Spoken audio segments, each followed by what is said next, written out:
being said, with this ascendancy 25 hits taken as, people might be able to get a pretty high ฟัง number. ไป We'll see. นะ Lethal เปิดให้ฟัง Pride, ฟังไป Tempered by War. This is a node on the tree. pretty cheap. This will be pretty if it's not insane next Divine week, I Well. think. If it's Divine Well, it's kind of expensive. Normally, this type of setup is possible in the current game, but you need to get a Sublime Period of Fire, which is relatively hard to get, ถ้าได้ยิน especially เสียง in อะไร hardcore, and แปล I ก mean, even softcore, Sublime Period of Fire ๆไม่ is ไม่ต้องทักนะ extremely rare.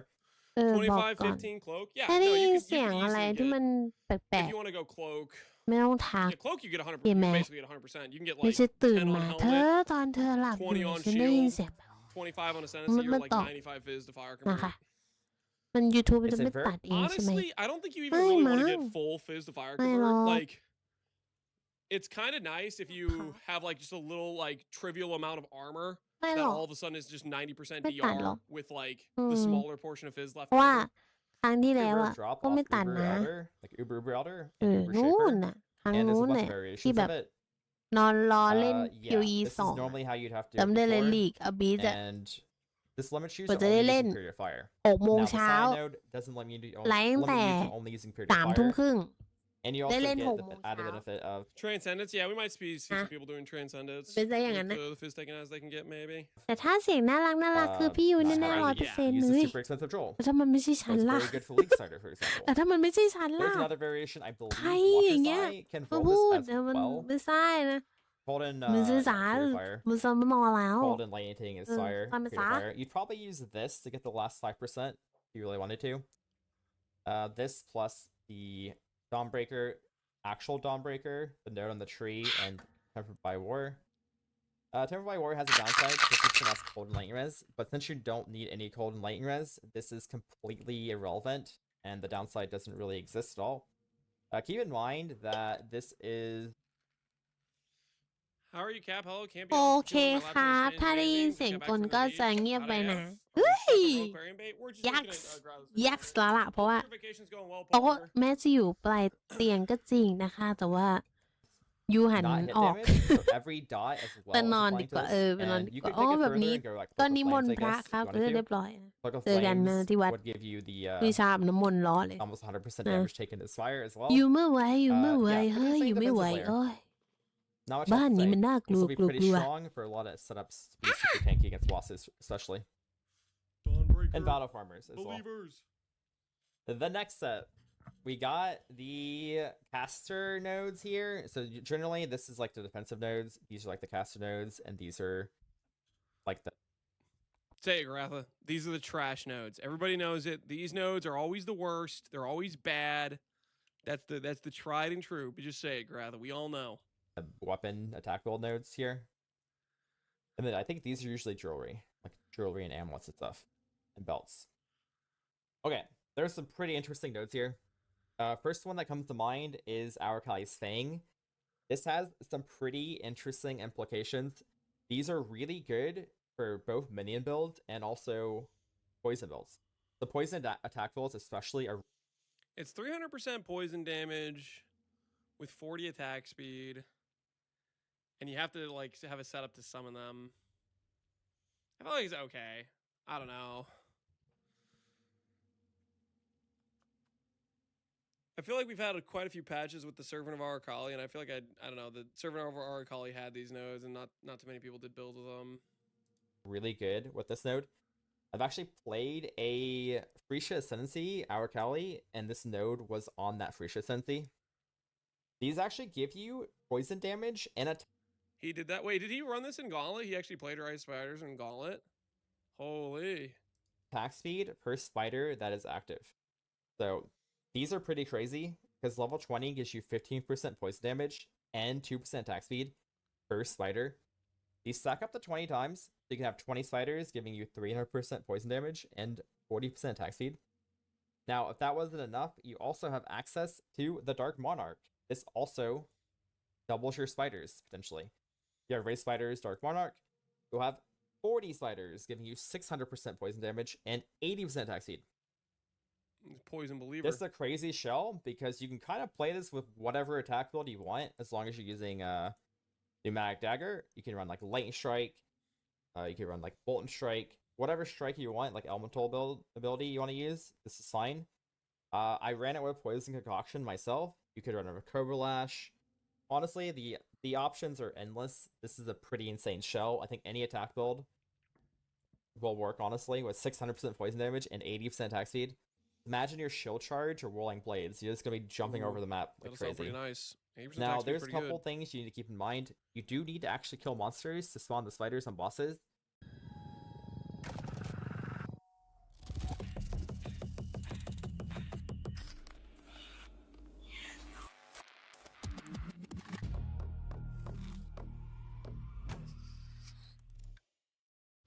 My name is Peter Parker. We used to know each other, but something bad was going to happen, and the only way to stop it was to make everyone forget about me. Because I'm not just Peter Parker. I'm Spider-Man. And sometimes Spider-Man has to do the hard thing, even if it breaks Peter Parker's heart. That's my responsibility. I'm just a neighbor from across the hall. Friendly neighbor. I think Skirming Terror makes the most sense. Also, you could use things like You don't need a ring slot. Just do the shrine belt. Easy peasy. And then time travel. It's gonna that as well. It's gonna go core, guys. It's gonna go core. Maybe we'll run a wager on it or something before they do the reveal. To make use of it even further. We'll see who's right. So Dark Monarch plus Skirming Terror plus the Araceli node is absurd for any poison build, basically. I will probably make a couple builds with this league. We'll see. I'll mess around POB. Spider Enjoyer. Zergal's Crank. So this is ridiculous. +1 skill gem levels is sure. I mean, it's whatever, right? A little bit extra damage if you're playing a spell build. But the 30% chance for ES recharge to start when you block. So you go max block. It's actually pretty easy on the top side of the tree, which you'll probably want to be if you're playing this setup here. This is really good in combination with Wicked Ward. Wicked Ward will make it so whenever you start your recharge, it doesn't stop from damage. So you block, you get a lot of block on the tree. I'm gonna talk some smack right now about the recharge. If the recover on block mod's still in the game, I feel like this recharge node is just weaker. But if recover on block gets nuked, this is I kind of see it. You can have both. Both. I don't know both, man. The dots. I guess. I don't know. This is like, I feel like you want other sustain for dots other than something that requires a block, because there's a lot of things that'll put dots down that aren't going to give you a block proc. And it's still the situation where, like, let's say you proc the recharge, you get to full, and then you start degenning. You get like Mystic Bork, you get like Safeguard, lots of block on the top side of the tree. It's pretty much the only thing you do have. Yeah, to stack recharge, and you just have an insane defensive layer. Yep. I think you need some instant recovery for Ghost. Yeah, I think so too. But I'm not even talking just Ghost. I think just in general, this is a lower tier priority than just a recover on block. Crazy on recovery. Block plus recovery is a pretty good combination as well. Usually block builds have issues with recovery. So this node is pretty insane as well, defensively at least. I'm not sure what exactly you'd play with it. Sure, there's some things that maybe, like, honestly, if they buff like any caster builds, like ED Contagion, Chaos Stalk would be pretty good. Any that scales off gem levels will be nice with this. Hopefully they give us some spellcaster buffs so we can actually make use of it. Spellcaster buffs. Anyways, true. Sands of Time. This is a self-casting buff, basically. You summon echoes of whatever spell you cast, and it just casts it more, like Sands of Time? basically. That's the So it's question. kind of like a multiplier to your self-casting. This one's like so weird though, because it's like a lot of the self-cast things, in order to like get the best benefits for your self-cast, you want spell echo, you want intensity, you want all these things, and this does not work with those. What I do like about Sands of Times is doing like the self-link thing to be like a source of get like a nice flat thing if you have just a giga gem level like scaling item for like a flame link, but then it requires the Spectre or the Animate Guardian or some tertiary minion to be able to target it. It's another self-cast mechanic that doesn't work with any other self-cast. Exactly. It's another self-cast mechanic that doesn't work with any other self-cast mechanic. I don't really have much experience with this, but this is the Awkward. scepter off the Mirage boss. I know it's really good with skitter bots, but we don't have access. It looks like 80% more damage to me. Well, it's level 1. The scepter thing is level 20, so most likely the less damage multiplier on it will be higher. And then on top of that, it doesn't work with spell echo. It doesn't work with intensity. It doesn't work with a lot of these like very important self-cast things, which chips away at how much damage it's giving you as well. Like late game casters, you really want like overloaded intensity. You really want greater spell echo, and it does not synergize with those at all. And those are like way above and beyond your best supports. Skitter bots is real Aquarian, so it's kind of irrelevant. Yeah, it's self-casting thing. If self-casters get buffed, this will be good. If not, do you think it works with this Relic of the Pact? Relic of the Pact? Oh, I have no idea if it works with Relic of the Pact. That's a good question, because like Relic of the Pact is based on your own character's life, HP, for how much damage it does. I don't know if Sands of Time will use your character's HP or the like, Mirage's HP or stuff like that. I don't even know if it works with channeling skills. And yeah, Relic of the Pact is a channeling skill. That's a good point. maybe not so much. The Black Cane. Another very interesting item, actually. The Black Cane is Phantasmal Might from each summon Phantasmal. Now, this is pretty crazy because it gives you access to a lot of extra damage as Fizz, the spells. I'll show you the wiki here, actually. So, level 21 Summon Phantasm will give you... I'm sorry, am I reading this correctly? T-Just, Sushi streaming POE 2 rather than stalling? We've lost him. Are you being for real right now? You're telling me if I type in twitch.tv/sushi, he's actually streaming 44 to... Nah, I have to see this with my own two eyes. I have to see this with my own two eyes. Travel to islands. Oh my word.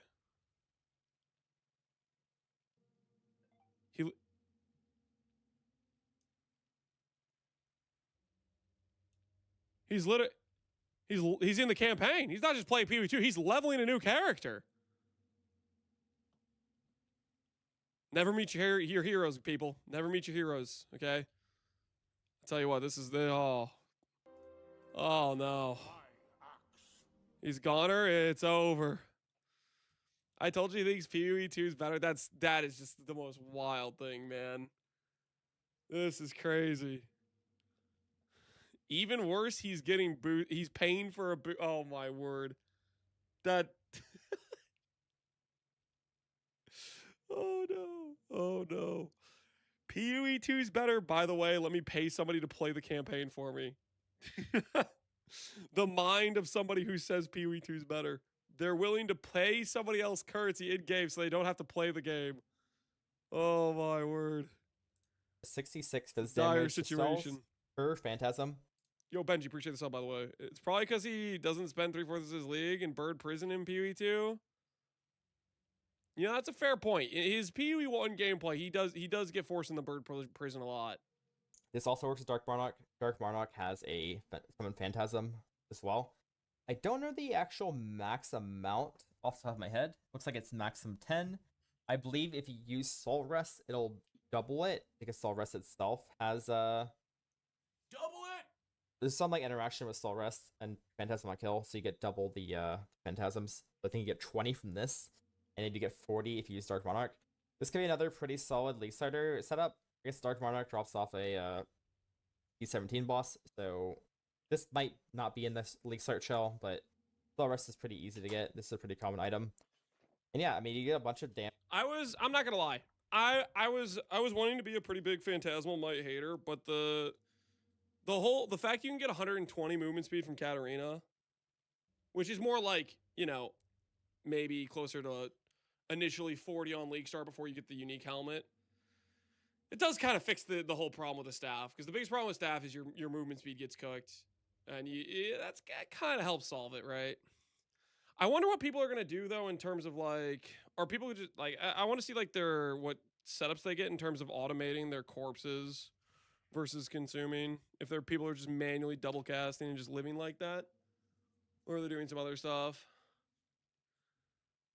What's Pox's take? Pox is gonna say it's trash, right? Pox for sure knows.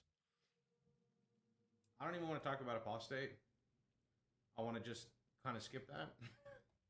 True. I do. Pox my goat, man. Don't even want to talk about it. I'm just gonna skip that. True. That note is garbage. Garathis, oh, it might be good. I saw some Redditors. It might be. Not sure. Like friggin' Pox, I don't even want to talk about it. Just friggin' skip it. That's what I'm talking about. He knows. Damage gained is Flat Fizz for spells. This is another spellcaster item. Like this whole wheel is like spellcaster oriented. I'm not sure if Soul Rest is actually worth using over like a rare weapon and a shield, but it's interesting. You get a lot of damage. By itself, without the Soul Rest, this is still going to be 400 to 600 Flat Fizz damage for spells, which is pretty good, honestly. I mean, knowing Pox chat, he already got 100,000 questions about it. Yeah, that's a good point. He's gonna be getting questions about that for the whole league, man. For the whole league. That's a lot of damage. It'd be Dude, I think Garatha might be using the same like dark browser extension I tried at one point. It like glitched out and a bunch of things like didn't look right. Like up here, the tabs, like you see these like white bars. It was like I randomly got a dark reader extension and I felt like it did this to me where it just like randomly had things like weird inverted colors and it was just driving me crazy and I just took it off. Is it dark reader? It might be. I can't remember. I just know like it kind of worked, but it also kind of didn't. It made stuff like look weird and then I was like, I don't like the look of this. double the Soul Rest and again It breaks sometimes. Yeah, exactly. It was like stuff was just not quite working. the Dark Mara could be even more insane. Yeah, it's interesting. I think it'll be good. One of the better notes for sure. Looking like a pretty good spellcaster at Sensi. Femur of the Saints. This is a node for minion builds. I don't actually have too many ideas for this character specifically. Just say it's bad, Garatha. I mean, Summon Raising Spirit by itself. Just say already gets a ton of cast trash. speed, Just cast say speed, and attack speed. garbanzo. Pretty good for sure. You don't have to glaze every node, Garatha. Raising Spirits. Yeah, not much to say about this one, honestly, but could be interesting. That is the closest we can get to Garatha saying something's bad. He's like, it could be interesting. Could be interesting. Deep down, he's like, this is so garbage. But he's not. He like just give some honest feedback, man. He's too positive. Yeah, he's being too positive. He's being too positive. I guess maybe I should retroactively give him a little bit more credit. When he said might be good, he was actually saying this is the worst note I've ever seen in my life because that's just how it translates in Garatha speech, you know. Shimmer on. Again, this is just a power charge stacking item. I guess if you have 10 power charges, you're getting 80 crit multi. You're getting 3% crit chance, like base crit chance, and a ton of spell block. Pretty good if you're power charge stacking. Not what to say about that. Yeah. Power charge stacking, good. Yep. On to the right side. This is all right. Let's just take a little gander here, okay? We already know he said out the gate, he said the melding node is good. He's glazing the melding node. It's a little bit cooked. I just think it's cooked with the Dawnbreaker node existing, but besides the point. In a vacuum, it's solid. I just hate it with the Dawnbreaker node existing. What is he gonna say? Is he gonna glaze any of these nodes? Surely most of these nodes he just say they're trash, right? Like the 20 life convert, that's not very good at all. Impenetrable, if you're grabbing this, you might as well be just grabbing +1 ring, probably, right? Convert fizz to fire. I mean, it's okay if you're doing strength stack, I guess. Let's see what he says. Hopefully he says most of these nodes are trash. the belts, rings, amulets. A couple ones I want to talk about here. First one is the Combs Binding. Obviously, 15% strength is pretty ridiculous. If you're playing a strength stacker, this is a no-brainer. Enemies convert 25% of his damage to fire is really good defensively. Pretty much every single mercenary in the Mercenary League was using this belt for this modifier here. That was a classic. This is really good on the top side of the tree and then on the right side of the tree, like the Shadow Ranger witch areas. This is really good, especially if you don't have any fizz mitigation. This will help you out a lot. Now, keep in mind, this does not scale additively with fizz damage taken on gear because you're converting into monsters damage. Fair. It's still really good though. Fair. Fair enough. Melding of the Flesh. Trash. Now, I mean, this is pretty insane. Garbage. Normally, Melding the Flesh Dawnbreaker. has a downside of -70. Okay, I'm just gonna say it right now. If I get somebody come in my chat and they say, Lance, please review my build, and they link me a Reliquarian, and they have both Dawnbreaker clicked and melding, or a combination of not clicking Dawnbreaker and clicking melding, that's gonna listen. Normally I go with the like, I see a Mage Blood and you don't have 90 res, I'm gonna start slapping you. But if so help me, if I see melding plus Dawnbreaker clicked on anybody's POBs, I'm gonna lose my mind. There better be a very good reason you're using this, okay? It better be justified as hell for some reason you want one of these other nodes.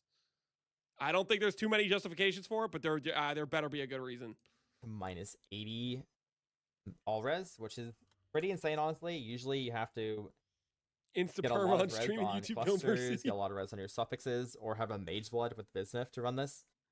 This is a lot of downside that you don't normally have when you're running melding. And if you're running it on the Scion, you don't have that downside. So this is pretty much a no-brainer. If you want to be super tanky, this is one. Another thing to point out that I feel like is a weird situation with this whole. This is the Ascendancy that has 3 things they can click. And Chieftain, Ascendancy, who gets to click 4 nodes, has this same node without the -5. I'm just saying, like, The way Scion gets super tanky. Now, I would say, if you're doing the Dawnbreaker fully converted to fire, I would not go melding. This is another defensive setup, though, if you want to go melding instead. you can't get 4 nodes, just 3. Correct. You can only get 3 of these nodes. So proportionally, they should be stronger individually to some extent, right? Because you can only get 3 of them. Melding will work with another node I'll talk about in a second, which is on the bottom side of the tree, Oh, and has good synergy with that. no. Oh, no. But yeah, by itself, super solid node. Screams of the Desiccated. You have Impenetrable Shrine. That might just be even worse, man. Not only is he going to convince people to click melding, he's going to convince people to click one of the nodes down here. That's just a dangerous situation. Gratha, please mention +1 ring. Please mention +1 ring. While affected by no flask. This is the defensive node. You get 100% armor, ES, and evasion. This is pretty solid, honestly, but you don't get to run any flask. Honestly, I kind of like this node. I there are scenarios where I would maybe use this over +1 ring. There would maybe be some scenarios. I'm not gonna hate it too much, actually. This is pretty good defensively in hardcore as well, but I mean, not having a Quicksilver, not having a silver. No, you would not. There might be. There's a couple of them.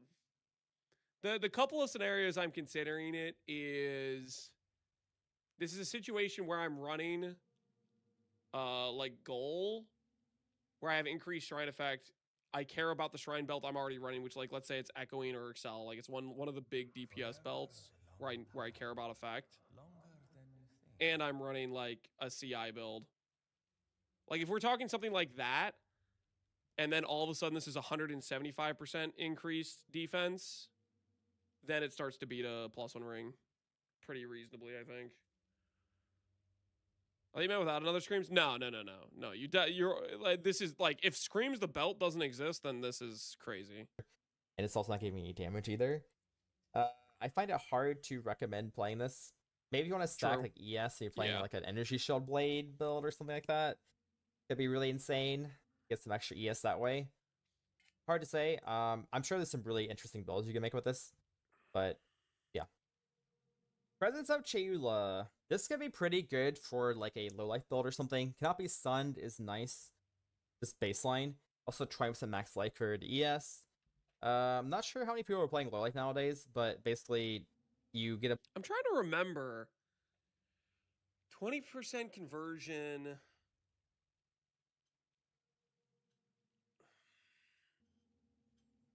It cares about your base flat life, and then it's additive of your increases in life with your ES increases. Apostate plus this? Okay, get out. Get the hell out. Double presence plus a ghost ride seems like it could be a funny V build. double presence plus a Ghost Wraith. And we're talking about the Ghost Wraith that has conversion. That would be 90% life converted to ES. All right. I like what Theros is cooking. But how do you get your low life mod? You have to wear Esh, basically, right? Yeah, you have to wear Esh pretty much.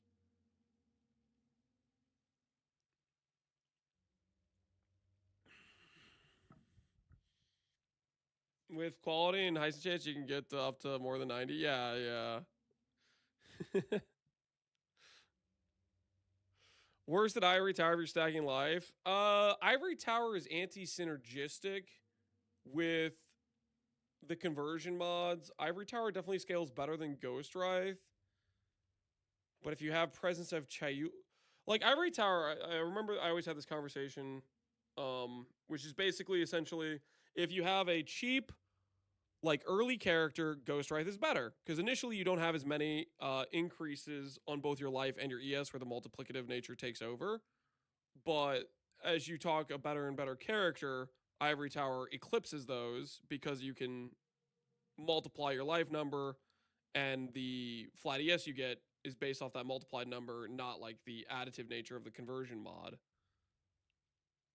Still could be interesting to do though. The conversion mod, I guess, if you're I don't know though. That's a weird situation. A bunch of life. You convert all your life into either auras or. Would you like the node if it's set as extra? If it's a 20% gain? I mean, 20% gain is a lot better than 20% conversion. 20% gain is the entire same upside without the downside of losing. So it's much stronger in that case. But presence of Chayula, this amulet, its whole theme is conversion. So it makes sense that they kept the same mechanic, right? Or whatever. Comes to life for the ES, gives you a bunch of flat ES, which will scale off percent on the tree. We used to run Presence of Chayula back in the day with Shavs, and it was a good way to get a bunch of extra percent ES. So this will be pretty similar, I think, with this. You also go like hybrid. This is pretty good effective HP pool increase, I believe, if you have any percent ES or global defenses. Overall, interesting node. I'm not sure exactly what kind of build you play with it. Definitely not a hybrid node. This is a low life node. This is a 100% a low life node. This is you're getting like 200 to 400 flat ES type of node. Playing this as hybrid is very, very weird because it does not synergize great, killing your main HP pool if you're using it for defense. Thing. He said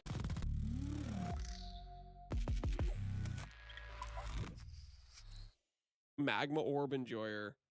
I'm pretty sure I saw him do a league start where he planned around doing mines with the Sabo node with Magma Orb.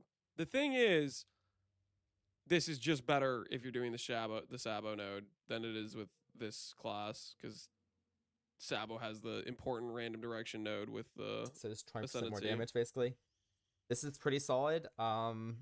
Really good for things like rolling magma. Rolling magma comes to mind. Cobra Lash, I guess, even though this has chaos damage already.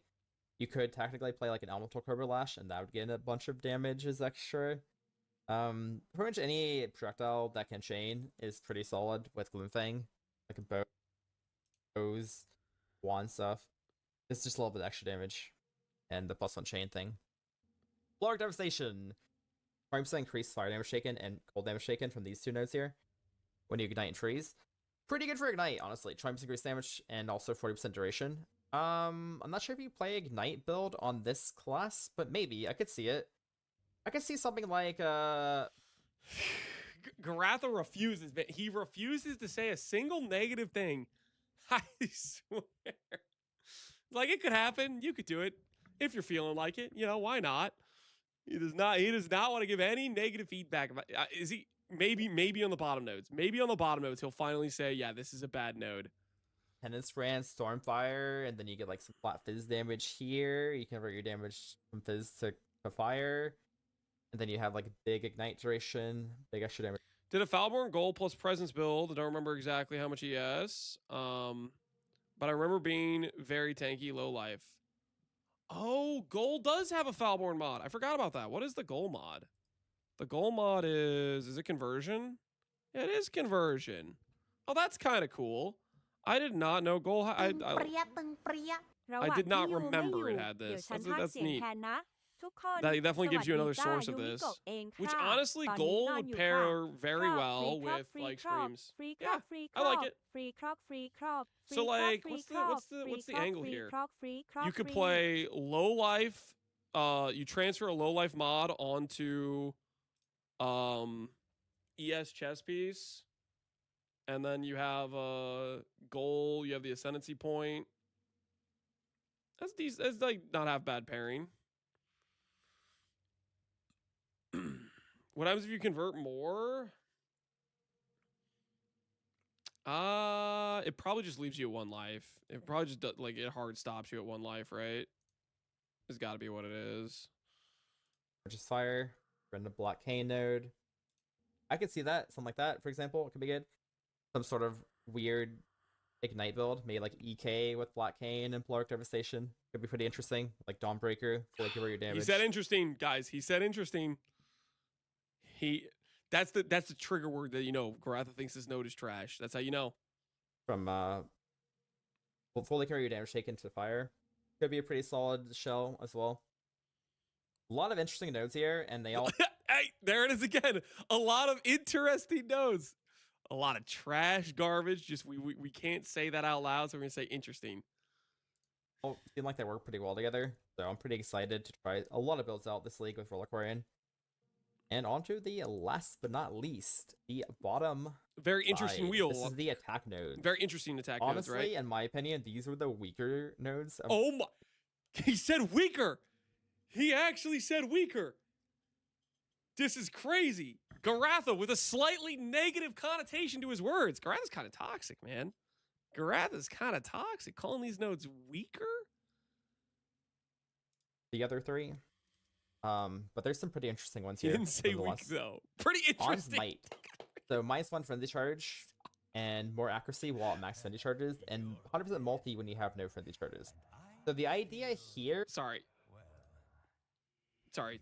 This guy's freaking dialoguing me right now. My bad. All right, go. is Garatha. to My bad. run 0 frenzy charges and make your maximum 0 as well. There is a jewel that does this. Let's see, frenzy charge. See if I can Stop, find it Garatha, here. Stop. The Stop. minus frenzy charge jewel. He's There's gonna, also he's the gonna talk about actual like the item shield itself, too, which isn't would give he? you -1. I think pacifism. Yeah, pacifism. So you run 2 of these, you're already at 0 max frenzy charges. So you'd always have 100% crit multi. And you'd always have 20% more accuracy. Pretty good for accuracy stacker, I guess. Pretty good for some. Stop. No. Ain't nobody playing accuracy stacker with odds might Garatha. You've gone too far. No. Crit build, 100% crit multi is pretty good. Keep in mind, you do have to use control slots diabolical. and your ascendancy node, though. Could be okay. For Delta Spike, Guys, I'm not gonna lie. If Garatha, then there's no way. Garatha's not doing this. He's just trolling me right now. But somebody's gonna be like, post their build. He's like, I made an accuracy stacker, guys. I use the Ons Might node. It says accuracy on it. That means it's your accuracy stack node. And we're gonna see the slowest attack speed accuracy stacker we've ever witnessed in our lives. It is gonna be the slowest attack speed to accuracy stacker we've ever witnessed. that's always shock. This is pretty insane if you're playing a build that's not lightning damage normally, and deal no fizz damage. Deal no fizz damage sounds like a big downside, but really you just convert your damage, fizz damage into elemental, and you're fine. I mean, yeah, shock is pretty good, up to 50% increased damage taken. You get to run Hail to Thunder without too much trouble. Keep in mind, 100% mana efficiency does not mean it costs 0. It just means it's going to cost half as much as it normally does. It'll be pretty cheap though. And you get 100. Also, it works really well with Culling Strike, for example. Supports will be really. Did he say this means all damage can shock? Is that what he said? Back it up a little bit. Shock. This is pretty insane if you're playing a build that's not lightning damage normally.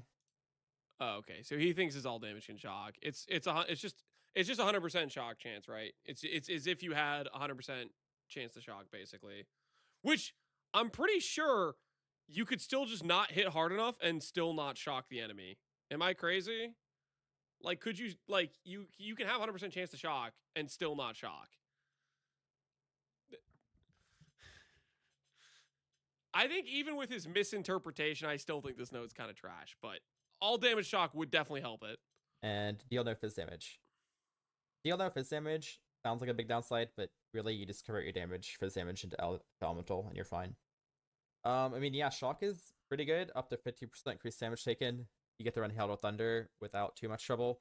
Keep in mind, 100% mana efficiency does not mean it costs 0. It just means it's going to cost half as much as it normally does. Pool.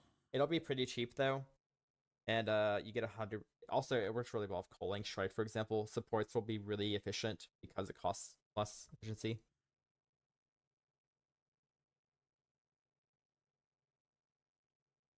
The hell is this guy talking about?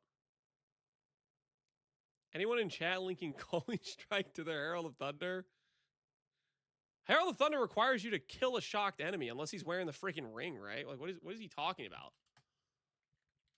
Garatha, what are you saying? Am I crazy? It requires a kill, doesn't it? When you kill a shocked enemy. Yeah, it's only like the ring that allows you to proc it on a shock.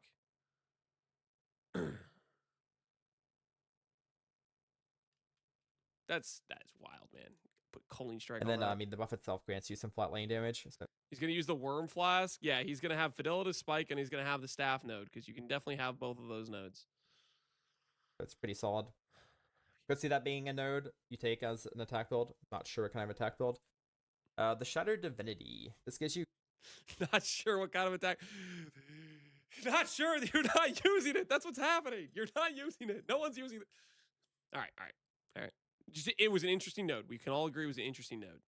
Greater Harbinger of Directions and 40 Strength and 40 Strength and Dex. In this case, the Harbinger of Direction will give you +1 projectile. So it gives you it's a rotating buff, lasts 4 seconds with a cooldown of 8 seconds, and it grants one of the following, one or all of the following: +1 projectile, +1 chain, pierce, fork. Now, I guess this is mostly good for a bow character or wand character. I'm honestly not sure. This is a bit weird for me because I've never actually played this type of build before. Or this. Okay. No, there's no way he put the edit text to say it's better than he thought. Okay, it is better than he thought. It is +2. But this item's also trolling, dude. It's like when we tested it in game, it felt like it was like what 25% chance to hit the all thing mod, and otherwise it's just like inconsistent as hell. How many hours are left for the reveal? 2, I think. We're getting closer. I haven't actually used Harbinger of Direction, so I'm not sure exactly how it works. But anything projectile related might be pretty interesting of this. Like bows, wands, could see. I think he might be right on reading the Fidelitas node. You think he's correct? That it's all damage shock? I don't think it is. I think it's just 100% chance to shock.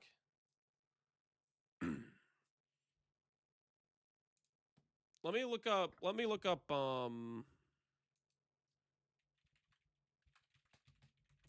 the weird thing is this node reminds me more of Star Force than it does Fidelitas. Yeah, Star Force says your damage can shock. What does Fidelitas say? Fidelitas is his chance to shock. And they just change these numbers. Nah, you definitely need to deal a hit with lightning damage.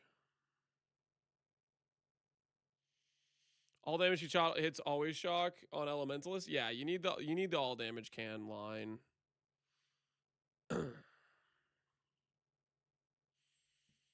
Elementalist can shock with 1 damage as well. Yeah, it has the minimum value as well. Yep. See it being pretty interesting. Isn't Elementalist node the same? So Elementalist node, we'll pull it up real quick. Elementalist node hits always shock, and they have a second line, all damage can shock. So if it works the way you guys are thinking, they wouldn't need to say all damage can shock, but they do on Shaper of Storms.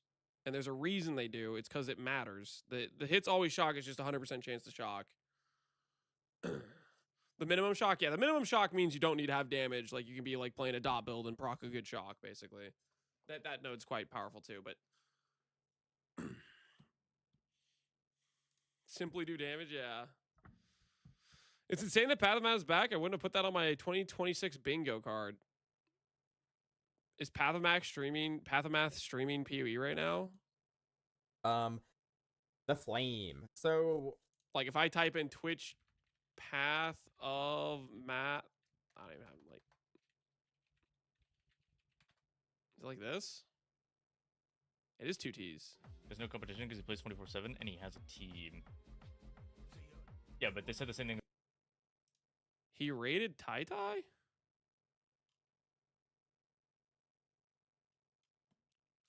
Or is that just like from forever ago? He's trolling me, yeah. this is level 20 Molten Burst on hit and 20% damage bend. 20% damage bend is pretty good, honestly, by itself. Molten Burst will work really well. Things like Molten Strike. Molten Burst. Projectile area attack. Similar in both mechanics and appearance to Projectile Molten Strike. So this would actually work really well with Molten Strike. It does have a cooldown of 0.15 seconds. This would be reduced by cooldown recovery, I believe.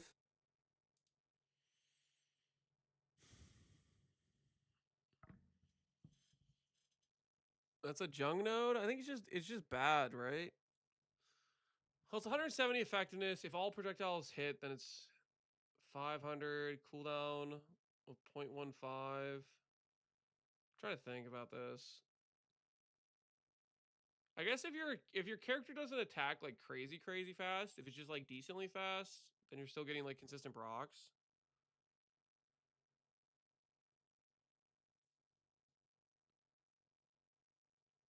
I mean, it's weird that it doesn't have a support gem, but it's just like it's quite a bit of extra hits.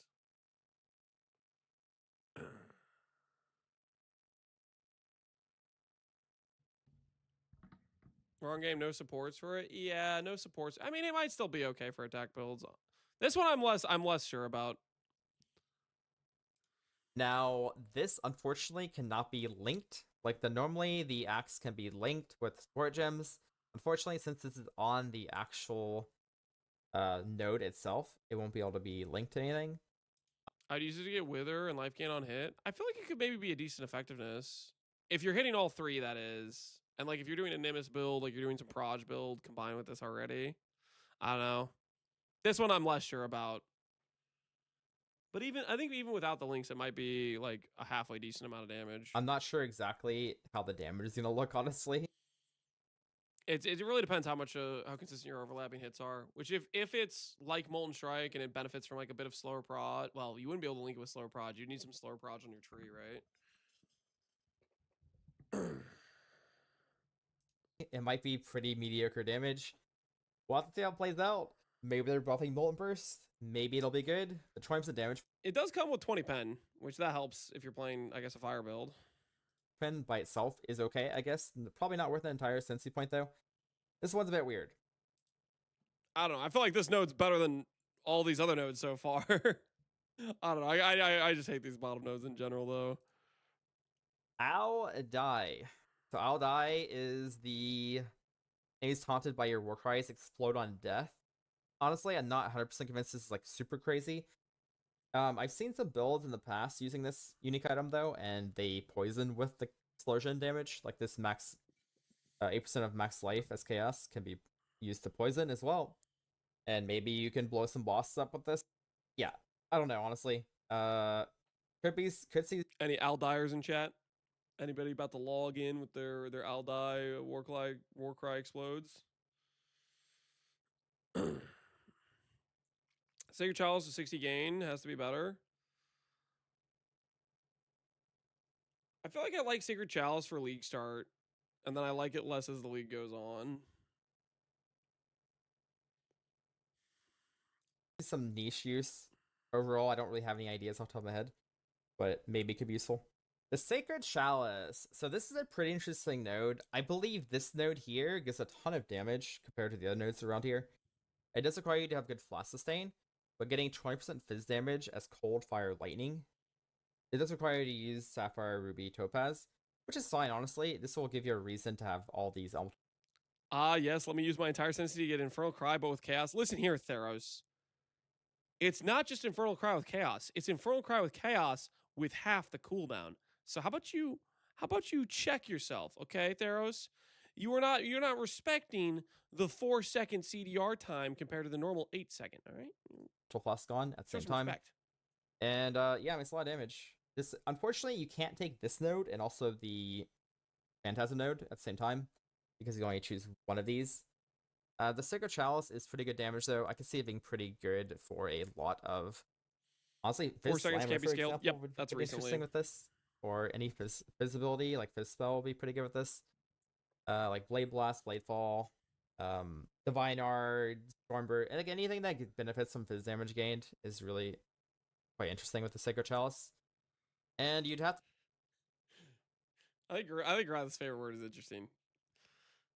So we got a lot of interesting nodes here. just run like Trader or Tides of Time, like some sort of Flash Sustain would make it pretty strong, I think. As long as you're constantly using the Flash recently, pretty good damage. Overall, the Reliquarian has some pretty ridiculous nodes, and I am very impressed, honestly. I have so many build ideas. Do we think Garatha is going to League Star Reliquarian? Garatha likes to start like new stuff, but at the same time, I don't think he's gonna pull the trigger on this insane ascendancy. Yes, he's a hipster. He is a hipster. I don't think he's that much of a hipster. I think he knows full well this ascendancy is not gonna be a good league start time. You're such a bully against Garatha. He's just a guy having fun. Oh, I love Garatha. But come on, he was just so close to saying negative things about some clearly bad nodes, but instead he would go, "It's interesting," or he'd like, "Maybe somebody will use it." He was trolling me. Come on. So many interesting ideas from this one ascendancy. There it goes again. Really looking forward to the patch. Gotta see some patch notes as well, see if they buff any spells or nerf anything. But these are my ideas so far. A lot of shells that should work regardless of the patch notes. Yeah, anyways, I'm pretty excited to see what you guys come up with. And I will definitely be making some of my own builds as well this league with the Reliquarian. You're right on. Garatha's a good dude. I don't know. I don't. There's a chance he starts Reliquarian. I think he's more likely to start another ascendancy because, dude, the league start on this is just so rough on your initial power. But maybe he'll send it anyways. Garatha do be kind of a baller like that. He do kind of be a baller like that. Like the video. There are indeed some very interesting nodes.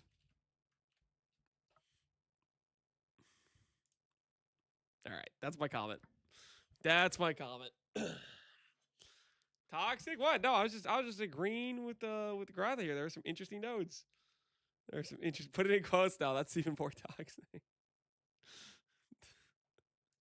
That's even more toxic. Okay, we're only being slightly caught toxic. All right, guys. Garatha's viewer got us 1 hour closer to the reveal. Garatha's video got us 1 hour closer to the reveal. We still got 2 hours to go. 2 hours to go. See if there's other good. Watch Ben's. Wait, did Ben have a video? Oh, hell yeah. All right, Ben. Ben said, guys. Ben's not gonna pull any punches, okay? He sees something bad, he's gonna say it's bad. He's not gonna hit us with the oh, it's interesting glaze. All right? He's gonna talk some smack. He's gonna say, take apostate out to the bin. Believe. Hit me with it, Ben. Hit me with it. The Reliquarian, like right off the bat, my first like scrolling through of it, it looked a lot better. Okay, that's not crazy to say. It is definitely better than it was last time. Volume, please. Unstartable. Like doing like a self-found hardcore start of it maybe wouldn't be the best, but people were like, we're talking about being able to easily get full convert to fire now. Where does it all come from? It's like, isn't it only 20 from Watcher's Eye, or is it 30? If you like wear Dawnbreaker itself and have alright, to like wear Dawnbreaker plus Watcher's Eye plus Timeless Jewel, it's a pretty decent investment for it. A fellow 95 hater? He's not a 95 hater. He's just wearing Dawnbreaker, which is fine. Which is fine. You can wear Dawnbreaker. That works too. I think the real play is freaking 4-mod Hunter, but he's thinking SSF, and Dawnbreaker is super SSFable. BBD. Oh. The biggest issue with SSF is going to be the Watcher's Eye mod. That'll be the hardest thing. That'll be actually annoying to SSF. Dawnbreaker is super freaking easy, but the Watcher's Eye mod would be pain in SSF. By Destiny. Okay. Hunter early to chaos. Yeah.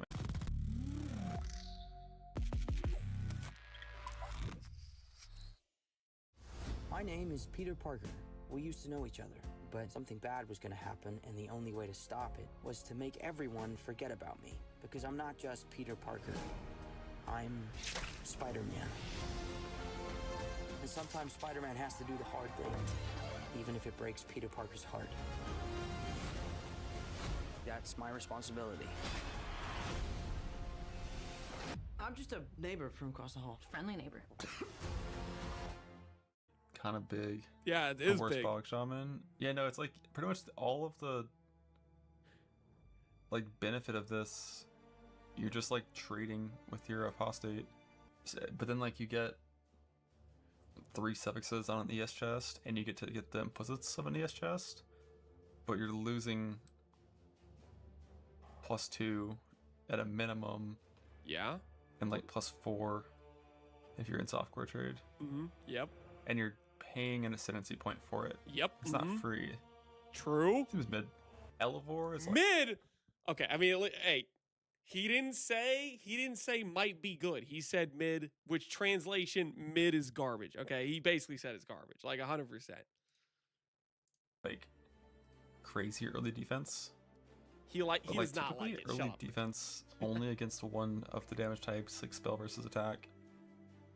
Not really the kind of thing Yep. we typically care about. Yeah. True. Komatsu's is really good. Yeah, I mean early Hunter life is neat, but just getting like stun and action speed immune, it's like generically okay. But with the removal of 17s, this action speed stat is like way less Mm-hmm. Yep. required. Basic. Because they do Dawnbreaker earlier than Elevore. Yeah, like Dawnbreaker, like physical damage is very spooky early on. Spell damage, there's a lot of ways to combat spells True. early on, but like physical is True. generally the thing I'm more scared of. Ben, my goat. Offensively. Now you also could just go Valkyress if you're any sort of skill that scales with levels, like if you're any sort of spell setup, and if your skill is corrupted, you get just, or not corrupted, but if it's the Val version, you get Yo, Ben gets it. Ben gets it. There are 2 choices here, because these 3 don't exist. And if you have a Val skill that can benefit from the gem levels, okay, yeah, you can get some decent damage. We all right. There's really 2 choices. It's the offense choice or the defense choice. And end game, it's only the defense choice. Ben gets it. He knows. +2, which is pretty meaningful for your damage. And like free onslaught saves a flask. When I first looked at this, it seemed like this ascendancy was really, really, really good at supporting self-cast spells. But unfortunately, self-cast spells are dog shit, which is a problem for that. I don't know how I feel about this ES recharge thing. I think this is only like a Valdo farming setup, right? Because It's not even a Valdo farming setup, dude. As long as Recover on Block exists, this doesn't even matter. Like, the use case for the I don't know. Like, it's like kind of neat, but like, come on now. Normal base game scenario, if I have block and I have ES on block, like this just doesn't matter. True. So, not the biggest fan of that. True. I'm not playing spiders. Don't care about My that. goat. But both of these two are the 2 that stand out on this one. Like Sands of Time, I've never seen this before in my fucking life, so I had to Google. he doesn't even know what this is. He dropped that scepter from Sarash, instantly threw it in the duster. He had no idea what this. My God. What it was, and it reads pretty strong. 0.1 second cooldown, and the skill just happens. It just repeats after you've pressed it 3 times. To do 80% of the base damage. So like it's level 20 to level 1. It was pretty rare. He may not have even dropped it. No shot. There's no world where Ben did not drop this scepter. Dude, he had to, unless he just wasn't doing any Black Barias. Like like everybody's doing Black Barias, right? Because there's a chance you get the Giga Chad belt. Not likely at all, but like for sure he was doing Black Barias. I refuse to believe there's a world where Ben did not kill way more than the average chance of dropping the scepter. So I'm just gonna make this up and say that it's the same thing, or like it doesn't exist yet. I see. Yeah, it could be a little worse. Because currently only 20 exists. Okay, but it's gonna be too strong. Would it be? Like, it would make self-cast spells maybe playable. But I guess if it's coming with balance changes to self-cast spells, then maybe it'd be too strong at level 20. But the summon Phantasm one seems strong. But yeah, even if you just assume this is like 40% less instead of 20%, or even 50% less, He got all staves. it's still pretty strong. It's neat. The problem is like self-cast spells are just so bad. It's such like a low starting point. Yeah, and the other problem is it just doesn't work with like the really good supports. So that, like, if it starts out at 60% more, let's say it's 40% less. Hey, that's pretty freaking good. And then you add in Spell Echo, and then it becomes 30% more, 40% more. Then you add in, like, it makes you want to not use the good supports, but the good supports are so much better than the other supports. And then the Black Cane. Well, I hate that I can't Google search and find POE key anymore. Maybe there's like an extension. Dude, I was having the same problem. Always be the first search result. The buff scales the whole way through. So like this also will scale. How many do you have by default? Isn't it like 6, 10?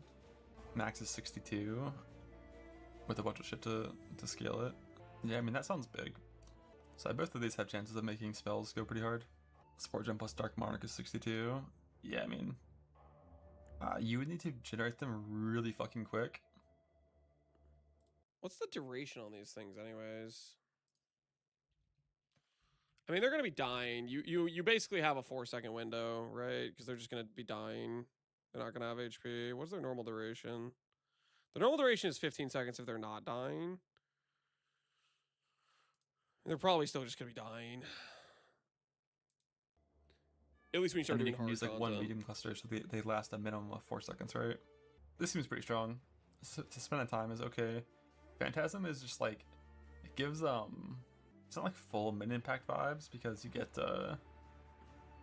It's nowhere close. yeah, that to was mini pretty easy to packs. set up with marionettes and BB and snapshotting and shit, but definitely could be very abusable later on. I think both of these bottom ones I don't really care about at all. Like 8 multi, some fucking base crit for power charge, like maybe 0.3 base crit is strong, but like eh. So this was just these middle two. I think I agree with everything you said except for the Shimmeron. I think Shimmeron's kind of decent if you're power charge stacking, but I mean, hardcore trade probably doesn't really have, you don't really have like max power charge rings, and you can't really make proper use of this.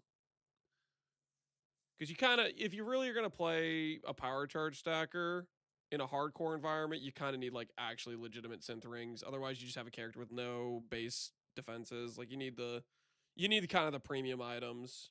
Otherwise, you have just a character with like 8 uniques and no defense. Or no good defense, not good enough at least. And then page number 3. Like a lot, like this is just like so much stronger than it was last time. I feel like there's like quite a few here. Is Shimmeron better than +1 power charge ascendancies? Is Shimmeron better than +1 power charge ascendancies? Depends on the use case, I think. Like if you're only solely stacking power charges, I would say I think it's better. If you're doing anything that gets like Badge of the Brotherhoods, Slayer, like if you're getting multiple charges per every power charge you get, then I think it becomes more questionable. It also depends how many power charges you have, right? Like let's say you're going from 5, or let's say you're going from 7 to 8 power charges. That's a lot different than going from 15 to 16 power charges. And this thing, the power charge is this like stat where you're getting stats per power charge. It's better the more charges you already have, and the max charges become less and less valuable. Does Raid Spiders work with Bone Meld? Bone Meld does, I don't remember what Bone Meld even does. Bone Meld is what? Percent defense minus res.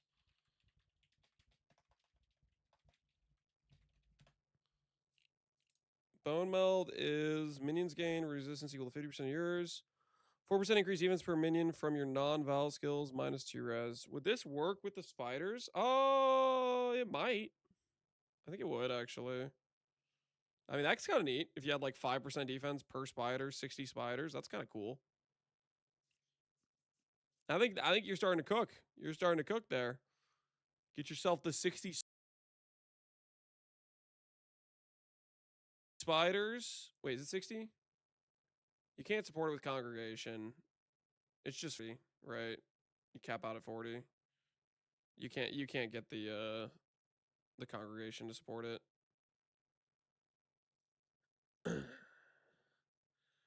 I guess would you be able to get 60 if you did the weapon though?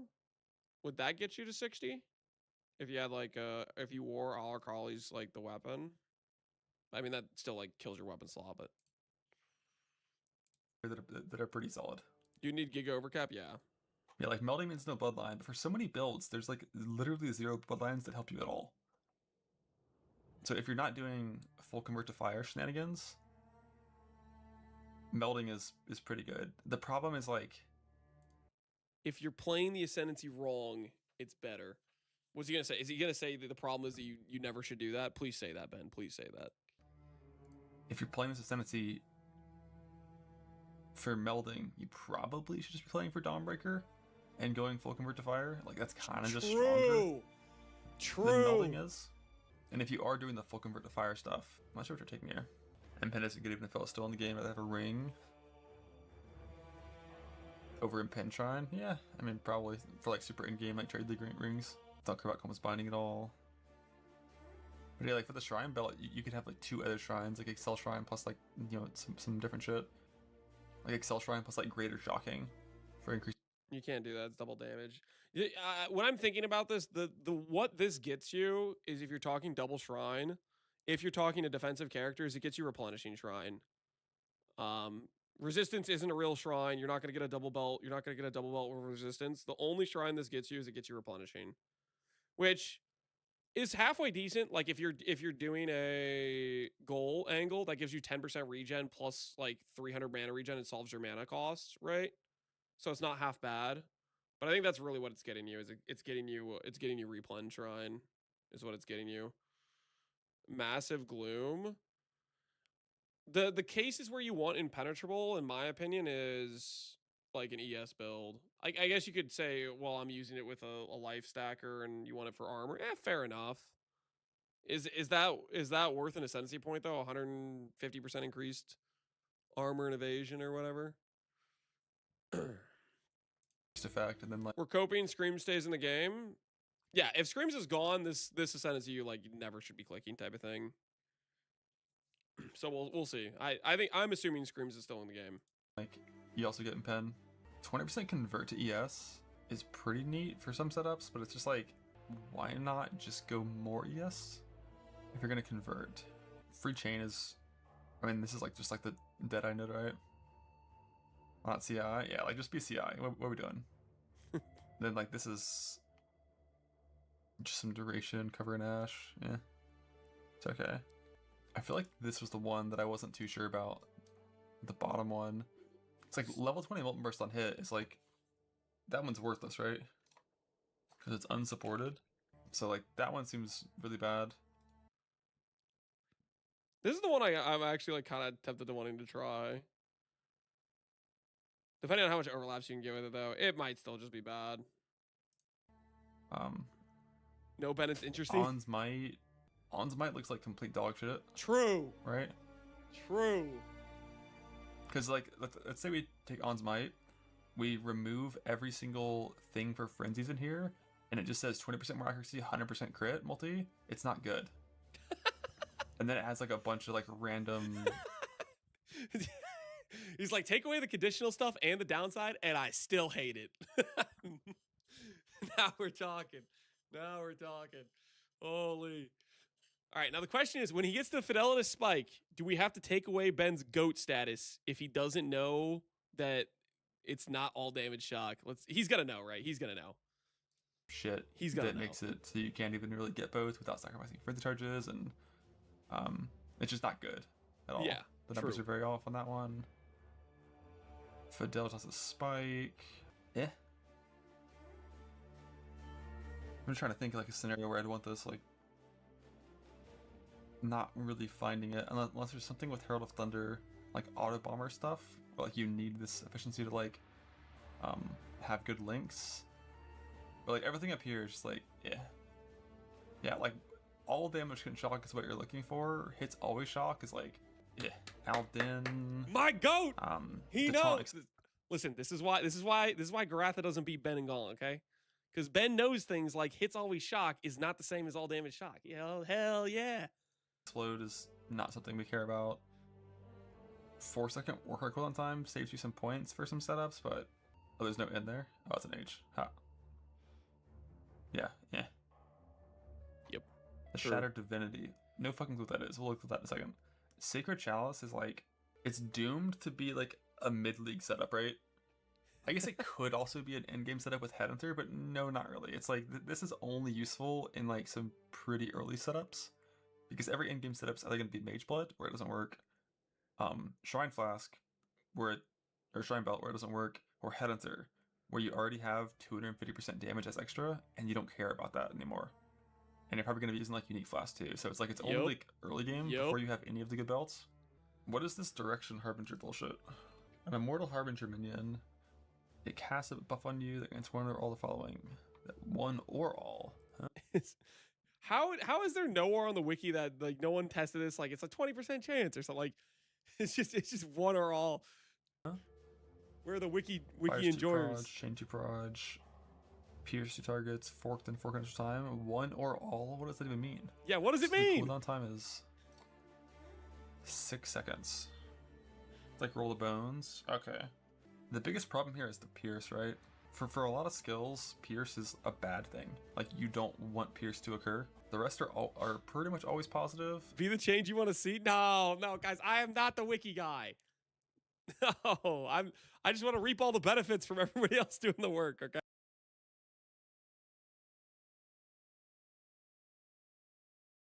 But pierce can not be a deal. Last 4 seconds, you have 2 seconds of downtime too. Really? It's 4 seconds. It's not even full time for one? Yeah, that fucking sucks. You guys wouldn't even want me to be the wiki guy, because you know what I would write? I would be like, I sat and watched it for 5 minutes. It seemed like 25%. Maybe. That would be my wiki entry. I'm not freaking collecting data, trying to get an accurate number. That's awful. Like, even if it is permanent, one of them, very mid. Like, definitely by far the MVP. It would be better than nothing, though. Of Scion is like Dawnbreaker. Needs confirmation. Yeah, I'd add the needs confirmation citation there. Yeah. Somebody double check me. And like Black Cane and Sands of Time. Like these three are the MVP nodes. Like Black Cane has potential to be like genuinely fucking like stupidly game breakingly strong. Nah. But it relies on having a bunch of minions around you all the time. Nah. Which Not that good. Annoying. Bottom Tree is just like Bad. Like these 5 suck, man. Hell yeah, they suck. Like Bottom Tree needs tattoos to change this to like a different SNC node. Because like all 5 of these look really bad. It's only Sacred Chalice that's gonna be strong for certain builds. Alright, here's the build. Right? SST, Cold Convert Nah. with Dawnbreaker. Nah, he's already lost me. Ain't nobody. Don't click SST, guys. SST is not a strong skill. If you've clicked SST and Dawn, no. An Impenetrable Shrine. What the hell is he talking about? With the belt for Excel Shrine. And Gloom Shrine. Fuck, you can't have those two. It's over. True. That makes perfect sense. You can't have those two. It's over. Yes. I definitely appreciate Ben's feedback here, because he basically said, and this is I'm pretty sure a bar for bar exact quote. Garatha is cooked. I think that's what he said. He's a he's a paid reliquarian propagandist, and these nodes are not that good. What are your views on the Black Cane node? League start scenario. Actually, it's pretty solid, mainly because you can grab the Katarina and get movement speed. It's a nice gimmick for free damage early because it's a relatively common unique. You're gonna spend a little bit getting your Dark Monarch because a lot of people the 2% of players that are playing a Reliquarian are all gonna be doing the exact same thing. They're all gonna be trying to get the Dark Monarch plus the staff, and so your initial power spike or cost item will be the Dark Monarch, and then after that it'll be getting Congregation. But it definitely will get you enough damage to do Ubers, I think for sure. It's just gonna be like you have kind of a gimmicky setup, and then eventually you'll want to swap to a real build. Like it'll be a situation where you might be, I don't know, maybe you can get a nice convenient way to proc the corpses and then consume them that doesn't feel bad and without losing too much damage, and it'll be fine. That might be possible. Maybe with a castle channeling, constant procking a volatile dead, it'll be working. We're not gonna have a shrine belt. I don't even think those are gonna be around at 329. Dude, they're gonna be around, man. They're gonna be around. Okay, just you wait. They're gonna be around. What's your trans gem predictions? I think we're gonna get 20. Well, technically we already know we're getting 2 for sure. But I'm hoping we get more. I'm hoping we get a nice solid amount. 20 is cope as hell, but they did say many more. I think we're gonna get at least 10. I think 10's more realistic with them, with Mark saying many more in the preview. I wouldn't mind Gratha League Star Reliquarian. Yeah, Gratha might League Star Reliquarian. Gratha likes to do just, you know, new stuff. I think that I wouldn't put it past Gratha starting Reliquarian. I wouldn't put it past him.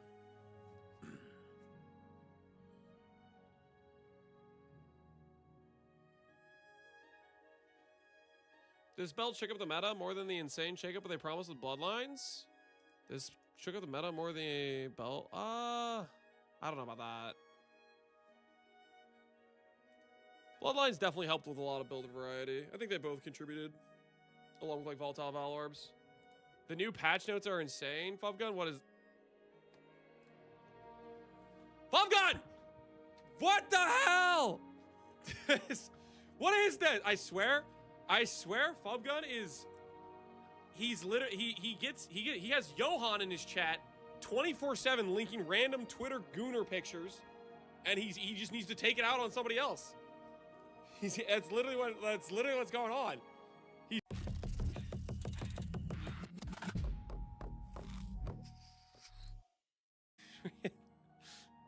You got saved by the Zoom? I did get saved by the Zoom. Thank goodness. I don't even want to know what the rest of that picture was. You're out of your mind. Thank goodness I was zoomed in to look at the timer that's still hour and 25 minutes to go. How do you fall for that? I just think to myself, Fubgun is a upstanding citizen who would link normal things like maybe a Path of Exile tweet. Okay? Which, of course, I was an idiot for thinking that. Because, of course, he's not linking that. That's the second time he's gotten me. I'm pretty sure. Or maybe the third, for all I know. That might have been the third time he's gotten me with a random link.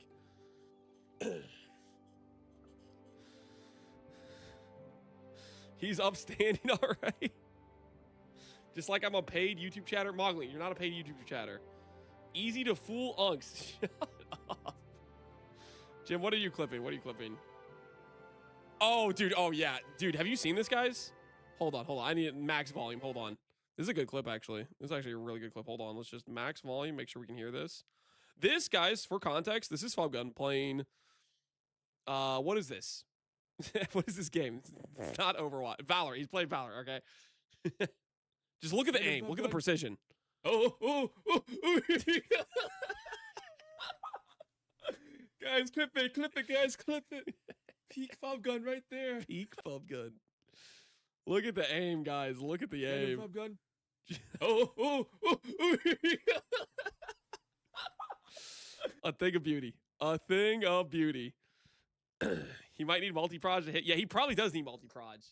He probably was expecting that every bullet he shoots goes like 5 out in a spread and wouldn't matter where he's aiming, you know? Did 2 bullets even hit? I don't think he hit a single shot. Oh.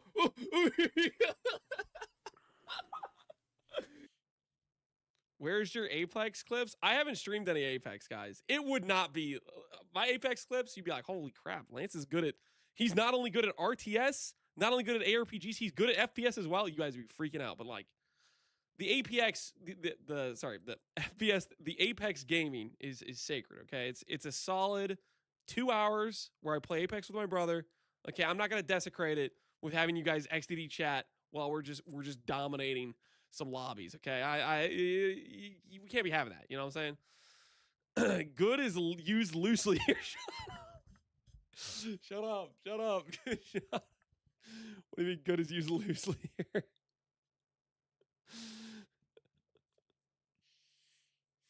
He would stream if he was dominating? Nah. You guys start getting like, how do I put this? You guys would I don't know if envy would be the right word, jealousy is the right word. I'm not sure exactly, but you guys, I don't want to flex on you guys that hard with my FPS dominance, you know. Show proof, boot up a game and do one right now. I don't have to show you guys anything, all right? Maybe eventually you guys can bully me enough where I'll do an Apex game on stream, but like for right now you have no power, okay? I'm telling you guys, it's literally the scene in Batman, okay?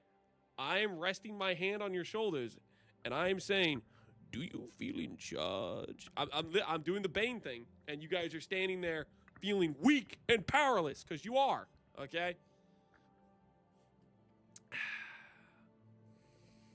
We got an hour, you got time? I mean, that's not really enough time, is it? Like, look how fast it's counting down. Look how we're gonna be doing the preview any second now, really soon, really soon. Did you play against actual human beings on the computer though? Yes, I played against actual human beings. Fun story. Okay, back when I was, I don't know, I was like 7 years old or something. It was when I was but a child. Okay, my brother invited his friends over to play Counter-Strike LAN, and at one point, and my brother's like 6 years older than me. So I don't know, maybe they're like I'm 8 and they're like 14 or something like that. They're like teenagers. I'm but a child, right? He invited his buddies over to play Counter-Strike, and at one point everybody but one of his friends wanted to go like do something outside. I don't know, they're going in the woods or something. I don't remember exactly. But one of his friends was like, I'll keep playing Counter-Strike. And it was just me versus him, and I destroyed his friend on repeat. He probably never looked at Counter-Strike again after he got beat by a mere child on repeat. Oh, it was beautiful.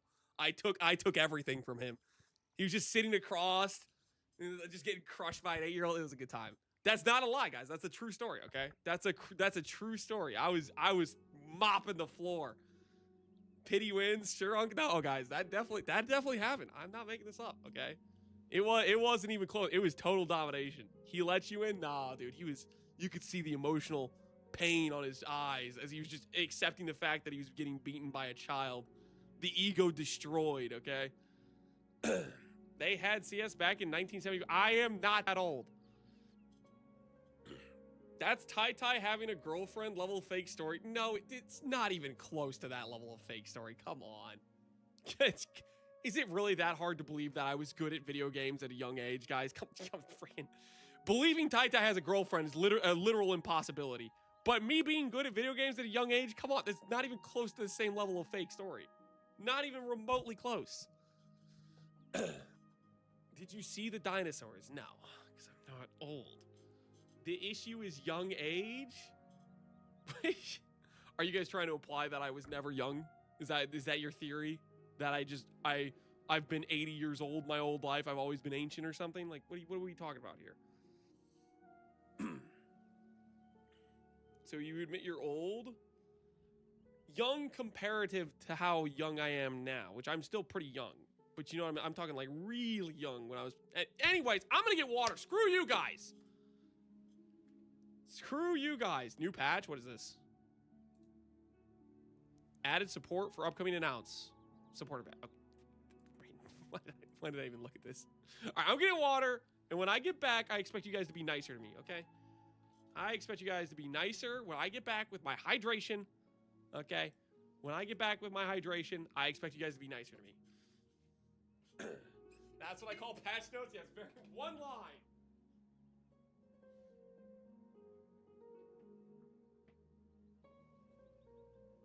All right, I'll be right back.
have returned.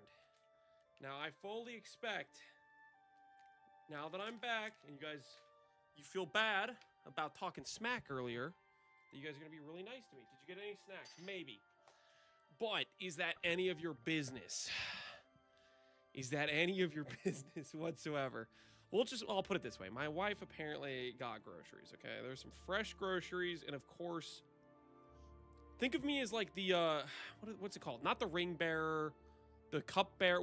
Who's the guy that eats the poison or eats the food to test if it's poison for the king? Okay, listen. Somebody has to sample these groceries to verify the fat guy is not the food taster, the taste tester. Listen, somebody has to verify that this stuff isn't poison before the kids eat it. I'm just saying, y'all. I'm taking one for the team, okay? I'm a team player. Somebody's got to do it. Somebody's got to do it. You stole all the kids' snacks. I'm just taking a little bit of sample here, sample there. Don't worry about it. Thank you for your sacrifice. No problem, Toxic. I appreciate that you can see the value I'm bringing to the table right now.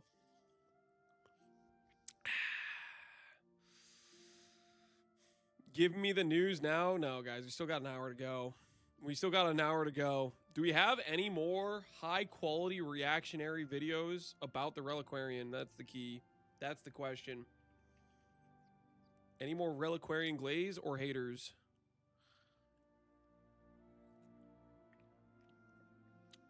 Just looking a little bit here, a little bit there.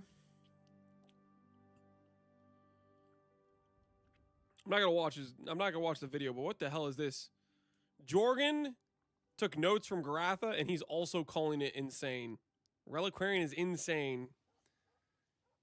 He saw Garatha's video, and he's like, hell yeah. Is this his video? All right, yeah, let's see what Ziz thinks. Is Ziz a Reliquarian believer?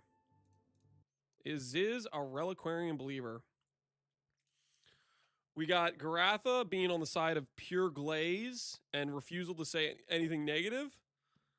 Ben, pretty spot on.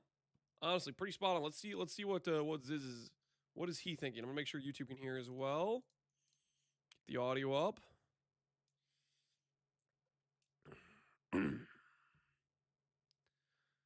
Watch his video, especially the apostate part. No, is Jorgen glazing the apostate part?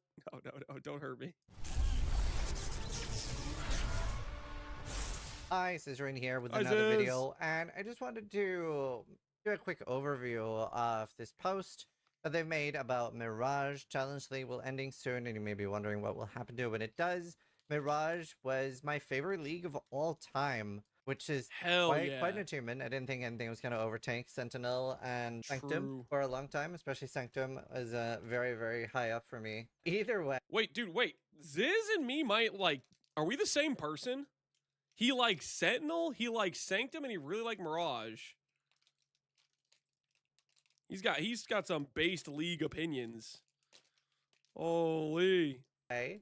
Mirage system will not be going core in 329. This is cooler. Here's How what dare the league you? ends. Core Atlas content, such as Astrolabes and exceptional support gems, still remain. You're both wrong. You're both old. First of all, both me and Ziz, we are young men. Okay, we're not old. How dare you? Second of all, we're not wrong. Those are good leagues. Support will not be obtainable from divination cards. Maps with empowered mirages that cover the entire map will not be openable in standard. Barriers will be usable, but there will be no way to obtain more of them. I do personally hope that quite a lot of... Ziz older than me and I'm old? Wait, how old is Ziz?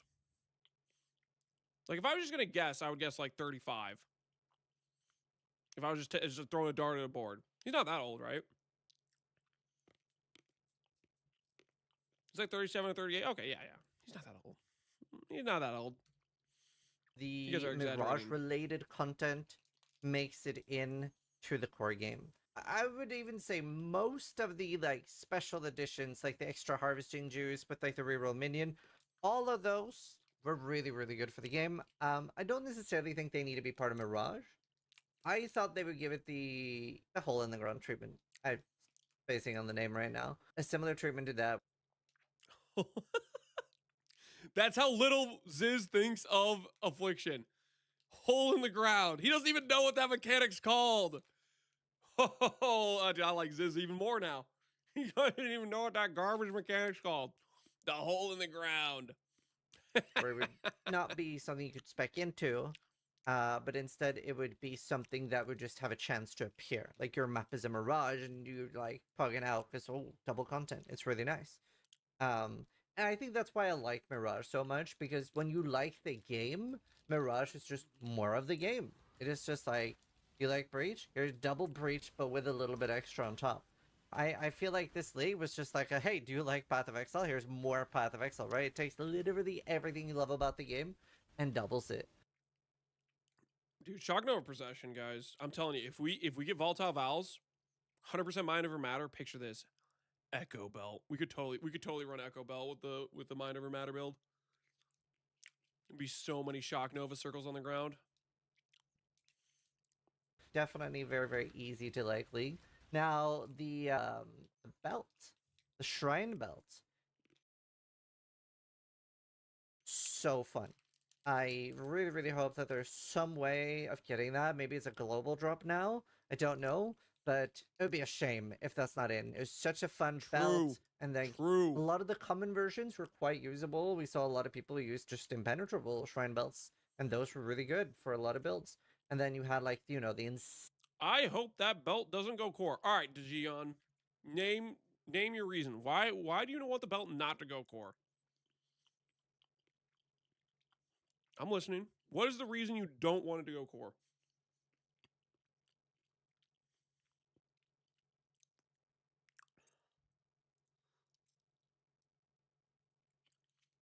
Pre-ban FOMO. What kind of reason? Okay, you guys, you're not even the one who said it. I need the Geon's reason. You guys are messing with me. I hate the super high variance in power. Like, you don't like that it can roll just a single skeleton shrine versus rolling like a Giga Chad double outcome that's like one of 100,000 or whatever type of thing. Do you also want them to like remove Watcher's Eyes? Like anything that can ID with high variable value? That's crazy to me, because I feel like that's one of the funnest parts about it is the RNG of it. Mad Seed patch notes. If I click on this and this patch notes is just the fact they're adding supporter trip packs again, I'm going to lose my mind. All right, take him out. Take him out. I've seen enough. I've seen enough. Wait, where is he? Where is he? Hold on. I know what to do with this guy. I know what to do with this guy. 10 minutes in the cellar. Think about what you've done. Ain't nobody need to see patch notes about a supporter pack being core or being added for the reveal.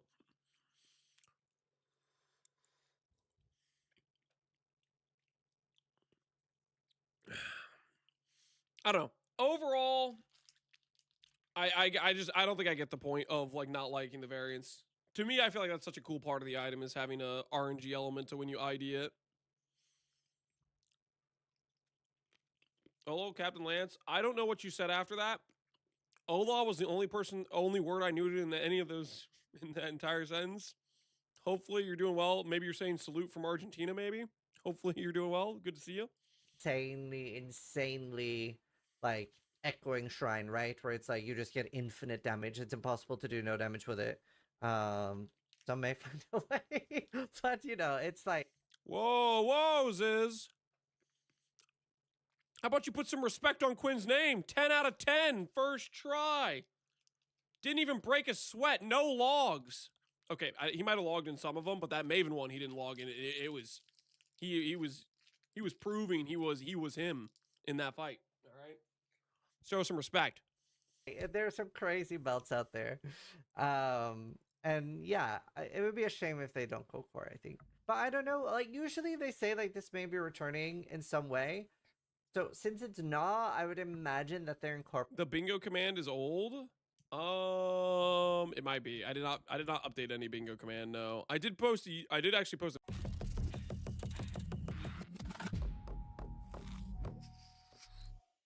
Open up the video and just pause it, and you can look at it. Never pause is why? Because the face he's making. operating elements of it, right? That makes the most sense. So let's hope so. They did also make a little post about the antiquarian. They've obviously said that they're going to be changing the unique items available on this every league. So here they're showing one of the wheels. So we have On's Might, more accuracy rating while max frenzy charges, -1 max frenzy charges, 100 crit multi while you have no frenzy charges. I mean, this does make it possible to be at max while at 0. That's something we've done with like pacifism. So then you would quite easily be able to get 20% more accuracy, 100% crit multi. So that is like off the bat just like a cool thing there. What the hell? That hasn't been used in a while, so we often get new players being like, what are these used for? What are these used for? Like these like -1 max frenzy charges jewels are useless. So that's cool. I like weird stuff like that. Today even I if it's learned not this used. is a Now glazer. Flame. Trigger level 20 molten burst on melee hit and damage penetrates 20 fire resist. Now that's a weird one. Because you can't put support gems on that when it's on an ascendancy. It is just extra, but it sounds garbage. Because we already have Molten Burst, but when it's on the axe, you can support it. So that sounds terrible. I'm hopefully missing something. I definitely prefer that. I feel like this was just like he just thought about Bolton Burst and he's like, oh yeah, I don't like that axe at all. Like the axe's base damage is horrible, which is the biggest issue with it, right? But that's kind of funny. I prefer missing something and being wrong than it just being bad, obviously. Enemies taunted by a work rise explode on death. Pretty good. But forced cooldown of 4 seconds. Still pretty good. I like that. That's a solid node. What the hell is going on with Ziz? Right? Oh, okay, all right. Keep going. Chalice. He likes the Warcry node. Gain a fast charge when you deal a crit strike. 20% fizz is cold, fire, and lightning if you used Ruby. Okay, cool. Neat. I like that one. Raider Harbinger of Directions, yo. I have to look that up. Summons an Immortal Harbinger. The minion will cast a random buff on you that grants the following: fire 2 additional projectiles, chain 2 additional times, or pierce 2 additional targets, or fork, then fork an additional time. That could be really good for a few like mapping bow builds and related things. Fidelis Spike hits always shock, deal no fizz damage. Herald of Thunder is 100% buff effect and mana restoration. 25% chance to suppress. Wow. And avoid ailments. That one is nuts, especially early game. What is going on? Did Ziz get in a meeting with Garatha and they both agreed to just glaze random things? Like what the hell is going on right now? He's a Garatha enjoyer. He's a Garatha enjoyer. That is crazy. Wow. Just like Elvira on crack cocaine. +2 level of all Vol skill gems and gain also for 20. Wow. That one's insane too. Like the first two I read here are correct out of the cool thing about the +2 level of all. They both play hardcore. He plays hardcore, so it's different. Guys, I've played hardcore too. Listen, Lance. If you're not really a hardcore player, so you wouldn't quite understand the value of the suppress. You don't quite understand the value of spending 2 of your labs to get inconsistent recovery with suppress. You don't quite get it.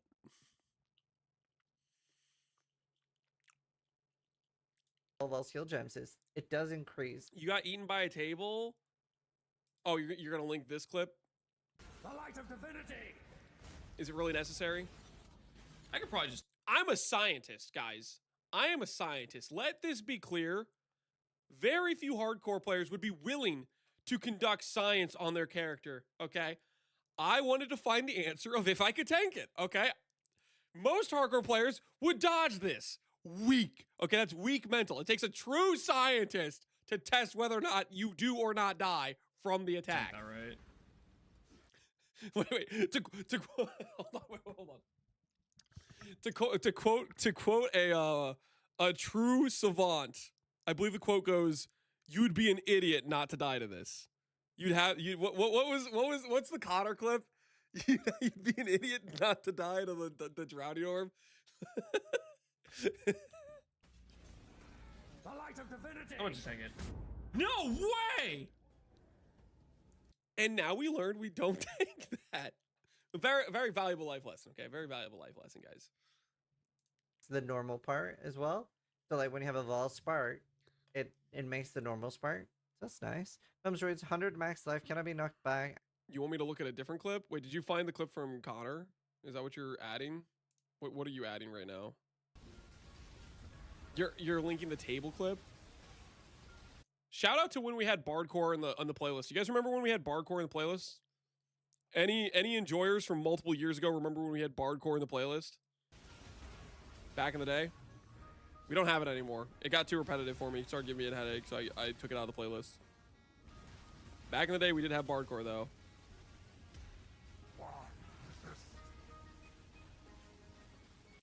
I'm still like, what was this guy clipping? This guy just want like a maximum duration clip. He hit us with like the 40-second build-up.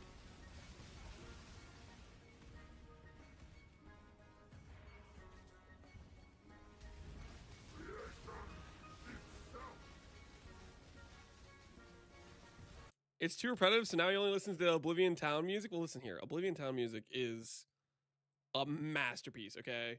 An absolute masterpiece. The backstory was important. The backstory is me just killing some random, like, mobs. I guess you see the Adziri, right?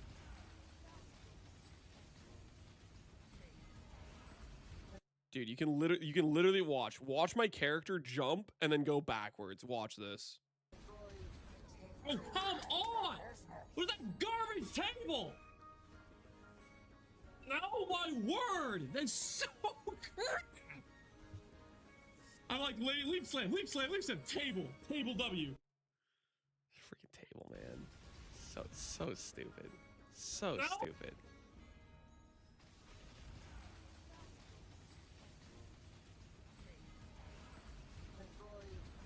Oh, come on! Where's that garbage table? Oh my word! Freaking tables, man. This death combines like multiple things that aggravate me. Number one, how on earth can I not jump over that table? It's like freaking not even that far. Leap slam should be able to go way past the table. Number two, why do I have to have no vision as a low life character? What the hell is this 1 point vision tax? Granted, if I had paid the 1 point vision tax, I might not have died there. But still, like, the 1 point vision tax is insane. GG Live, guys. The GG Live is not going to be like an actual, like, it's just going to be the all flame banner, right? Yeah, it's just gonna be this. We'll hit it with a login. We'll hit a login. Obviously, you got to pay their login respects. Anyways, okay. Back to Ziz's thoughts. He's not gonna glaze apostate at the very least. Press the co-stream button.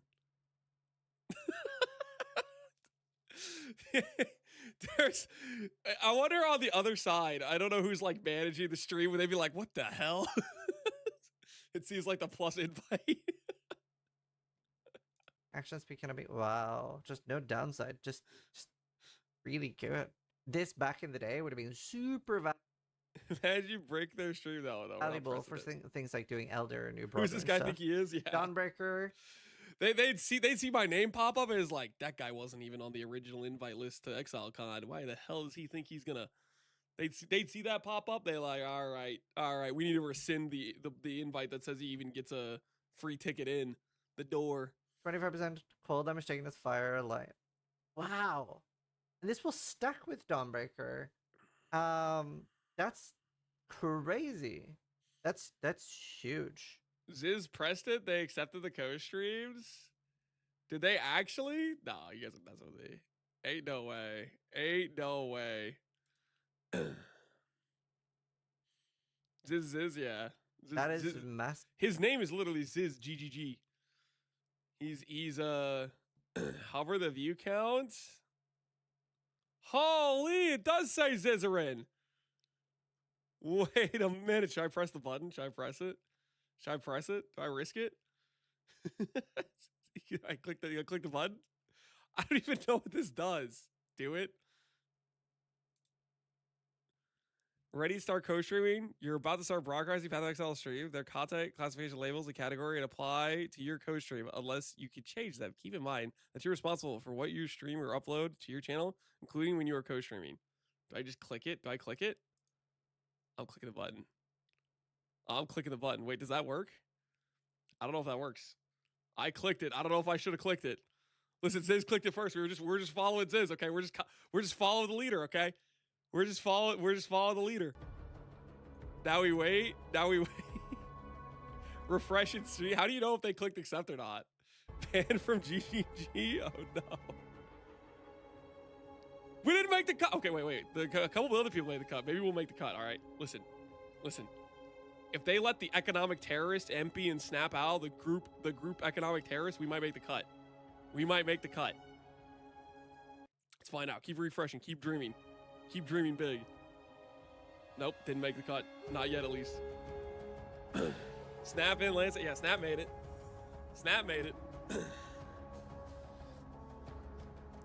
You are co-streaming? Wait, how do you guys know? Am I blind? Scroll? I can't scroll anything.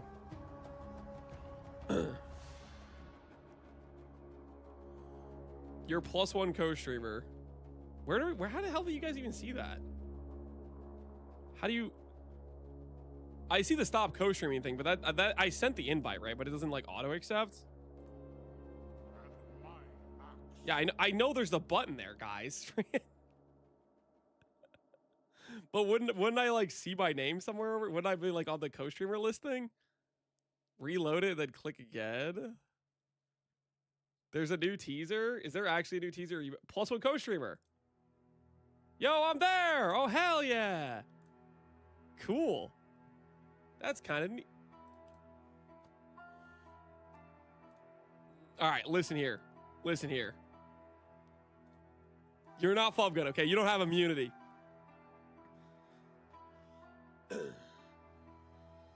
Thank goodness I still have the Giga Zoom on.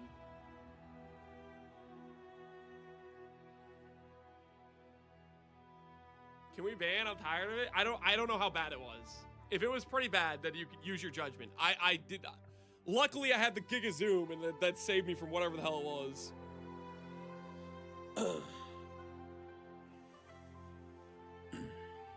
You gotta accept it? Yeah, we made the cut. We made the cut.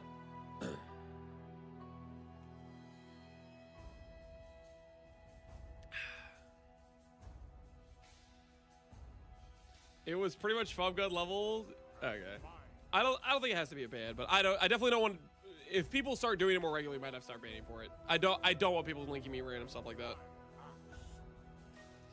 Benny Rosso, appreciate the sub. Kryptonite, that's my co-streamer. Hell yeah. I need to before this goes live, I need to find the turn off ads thing. I need to do that before this goes live.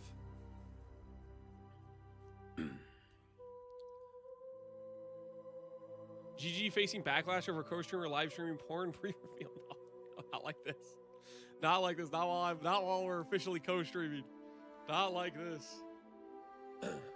Wait, have they done this before and I just never realized it? I never knew this co-streaming thing was even a thing. I don't think I even knew this was a thing. Is this new? Is this the first time that's been a thing? The co-stream thing? They did this last reel as well. Interesting. It's like 8 months old. Okay. Today I learned there was the co-stream tech.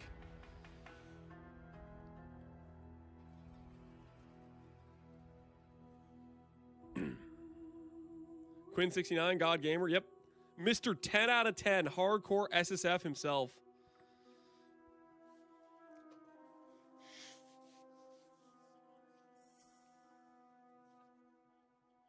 Big family, we're all sitting around the fire. Yep, indeed. All right, where were we? Or I was wanting to see the rest of his video. He's about to read Dawnbreaker. So, this is like game changing. Hell yeah. This alone will make the Ascendancy. Yep, pretty much. Removes all energy shield, gain max life. Wow, Garbage. we have a plus state back. That's huge.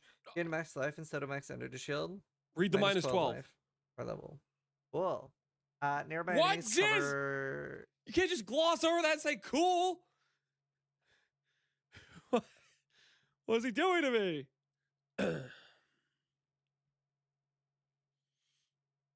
Update your AoE 2 client if you have not done it yet. This is scary. What happened? What's the situation? I mean, I just have it through Steam. 25%. Auto Ooh, so updates. that's like the Ratio Ascendancy, the Ancestral Commander. 15% strength in addition to, though. Give Impenetrable Shrine. He's just reading them. Oh yeah, okay. That makes more sense. It's probably just like his initial like first look at each node, and then his editor's going through just compiling his initial like read. The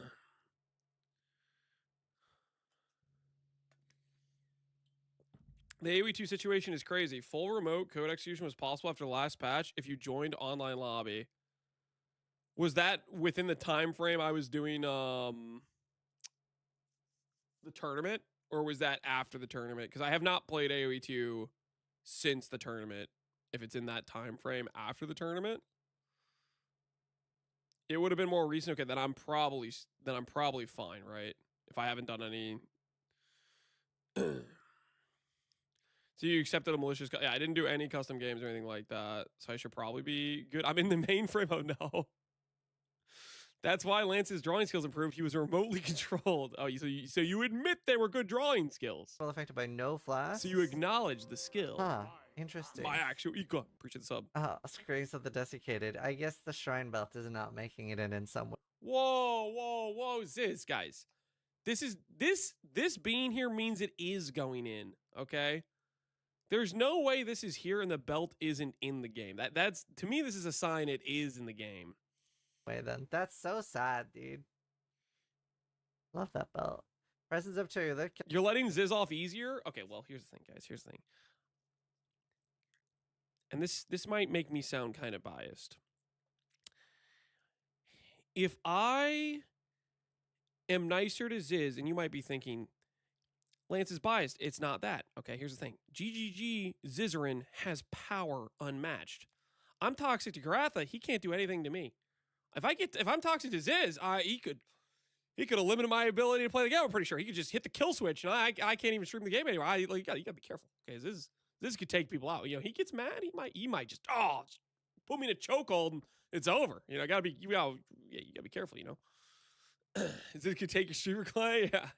Can I be Ziz and Ziggy could end careers. You gotta watch out for the Z-name streamers, okay? The Z-name streamers, they have power unimaginable.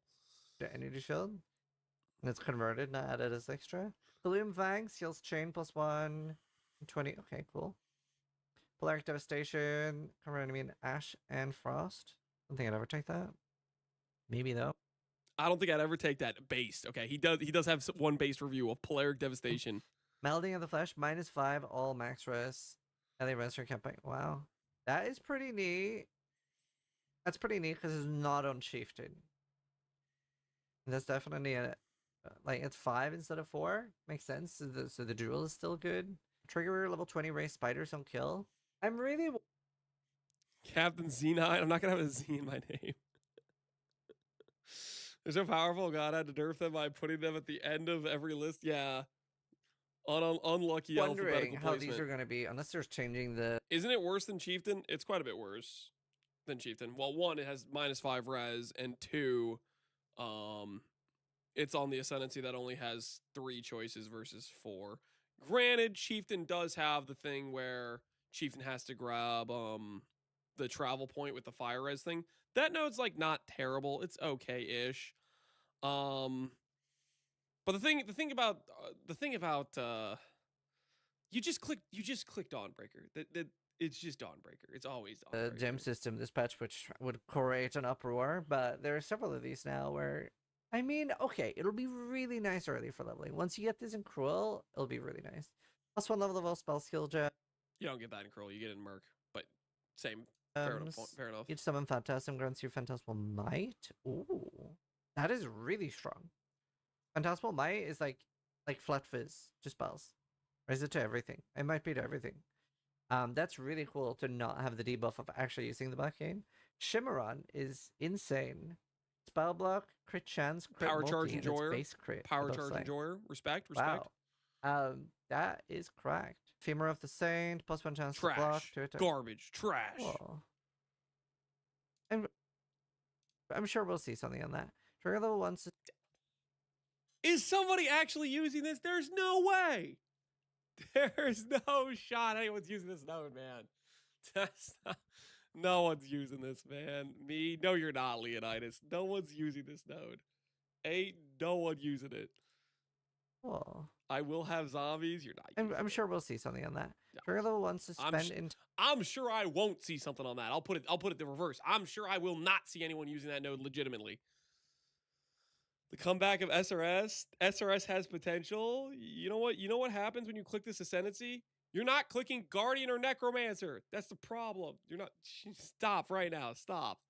Time on casting a spell. You guys are above the legal limit. Interesting. Do we of have copium. that in the game? We don't, right?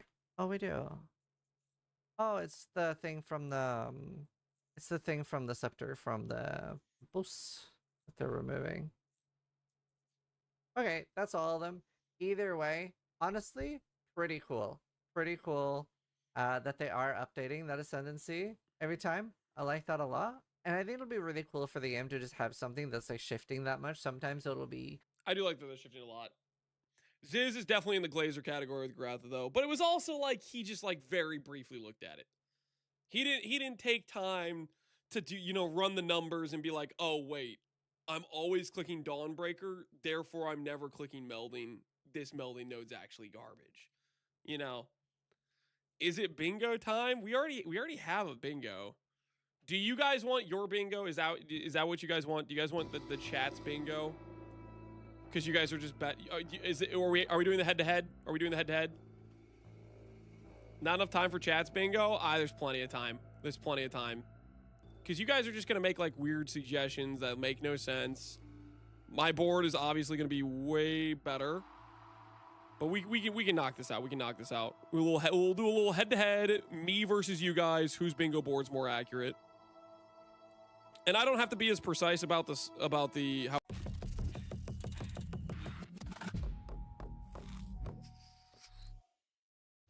My name is Peter Parker. We used to know each other, but something bad was going to happen, and the only way to stop it was to make everyone forget about me. Because I'm not just Peter Parker. I'm Spider-Man. And sometimes Spider-Man has to do the hard thing, even if it breaks Peter Parker's heart. That's my responsibility. I'm just a neighbor from across the hall. Friendly neighbor. I'm just stating some facts. I'm just stating a couple facts. That's all. Okay, first do this. Do a little bit of this. Doesn't have to be perfect. Doesn't have to be perfect. Chat's bingo board. All right. It's, you know, honestly, it's not terrible. It's kind of off, but it's not terrible. Chat's bingo. Make this like a 48 text, maybe. Chat's bingo. The left column is sketch, guys. You guys did that, okay? And you're gonna have to accept your lack of precision. That's on you guys. All right. Do you guys want the same square? Do you want high on Mark or do you want high on Jonathan? What do you guys want? What do you guys want for your free square? High on Chris. You're not getting high on Chris. He's no longer with us. You guys want Mark? All right. Hi, I'm Mark. All right. You've gotten your high on Mark square. I will now begin to randomly pull suggestions from chatters. Now, I'm going to do this solely based off the chat messages I am reading. If some of you guys don't like chat messages that if I start putting some in and some of you disagree, start typing, Lance, that guy's an idiot. Don't let that go through, okay? And we'll see if you guys can agree on some predictions, all right? We'll see if you guys can agree on some predictions here. I see Sanctum changes. Sanctum changes. I'm going to start adding some of these, and then if you guys don't like some of these, then we can swap things around. Shadow buffs. That guy's an idiot. All right, fine. Okay, We'll go take this one. We'll delete it. All right, fine. Walk that one back. All right, first suggestion shot down. I saw that was an idiot. In there. Okay, fair enough. Wrathbith nerf. Are you guys going to disagree with a Wrathbith nerf? Can I get through with putting this on the board, or are you guys gonna be mad about me taking this guy's suggestion? That's okay. He's right. All right. Wrathbith nerf. The first chat agreed upon thing. All right, what do we have there? Harbinger rework. How do you guys feel about Harbinger rework? I saw multiple Harbinger rework options in there. No. Good. Yeah. No. Okay. Sorry, guys, but my calculations say more people say no versus yes, so that one's gone. All right, I'm going to keep looking. Expedition rework. Okay. How do you guys feel about expedition rework? Are we pro expedition rework, or are we against this? I'm just going to read no, yes, no way, no. Okay, that's sorry, you've been voted down. By decree of the greater people, the chat has said no to that one. Uber Fairgraves. I see an Uber Fairgraves. How do we feel about Uber Fairgraves? Minion pack gone from... All right, fine. All right, minion pack gone. I'm just going to assume you guys aren't going to disagree with this. And then I'm going to put Uber Fairgraves over here. That's a lot of yeses. Okay, you guys want Uber Fairgraves. You guys seem pretty confident about your Uber Fairgraves. That guy's an idiot? No.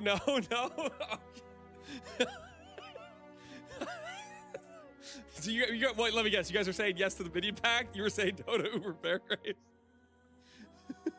Lance, that guy's an idiot. Okay, all right. No Uber Fairgraves.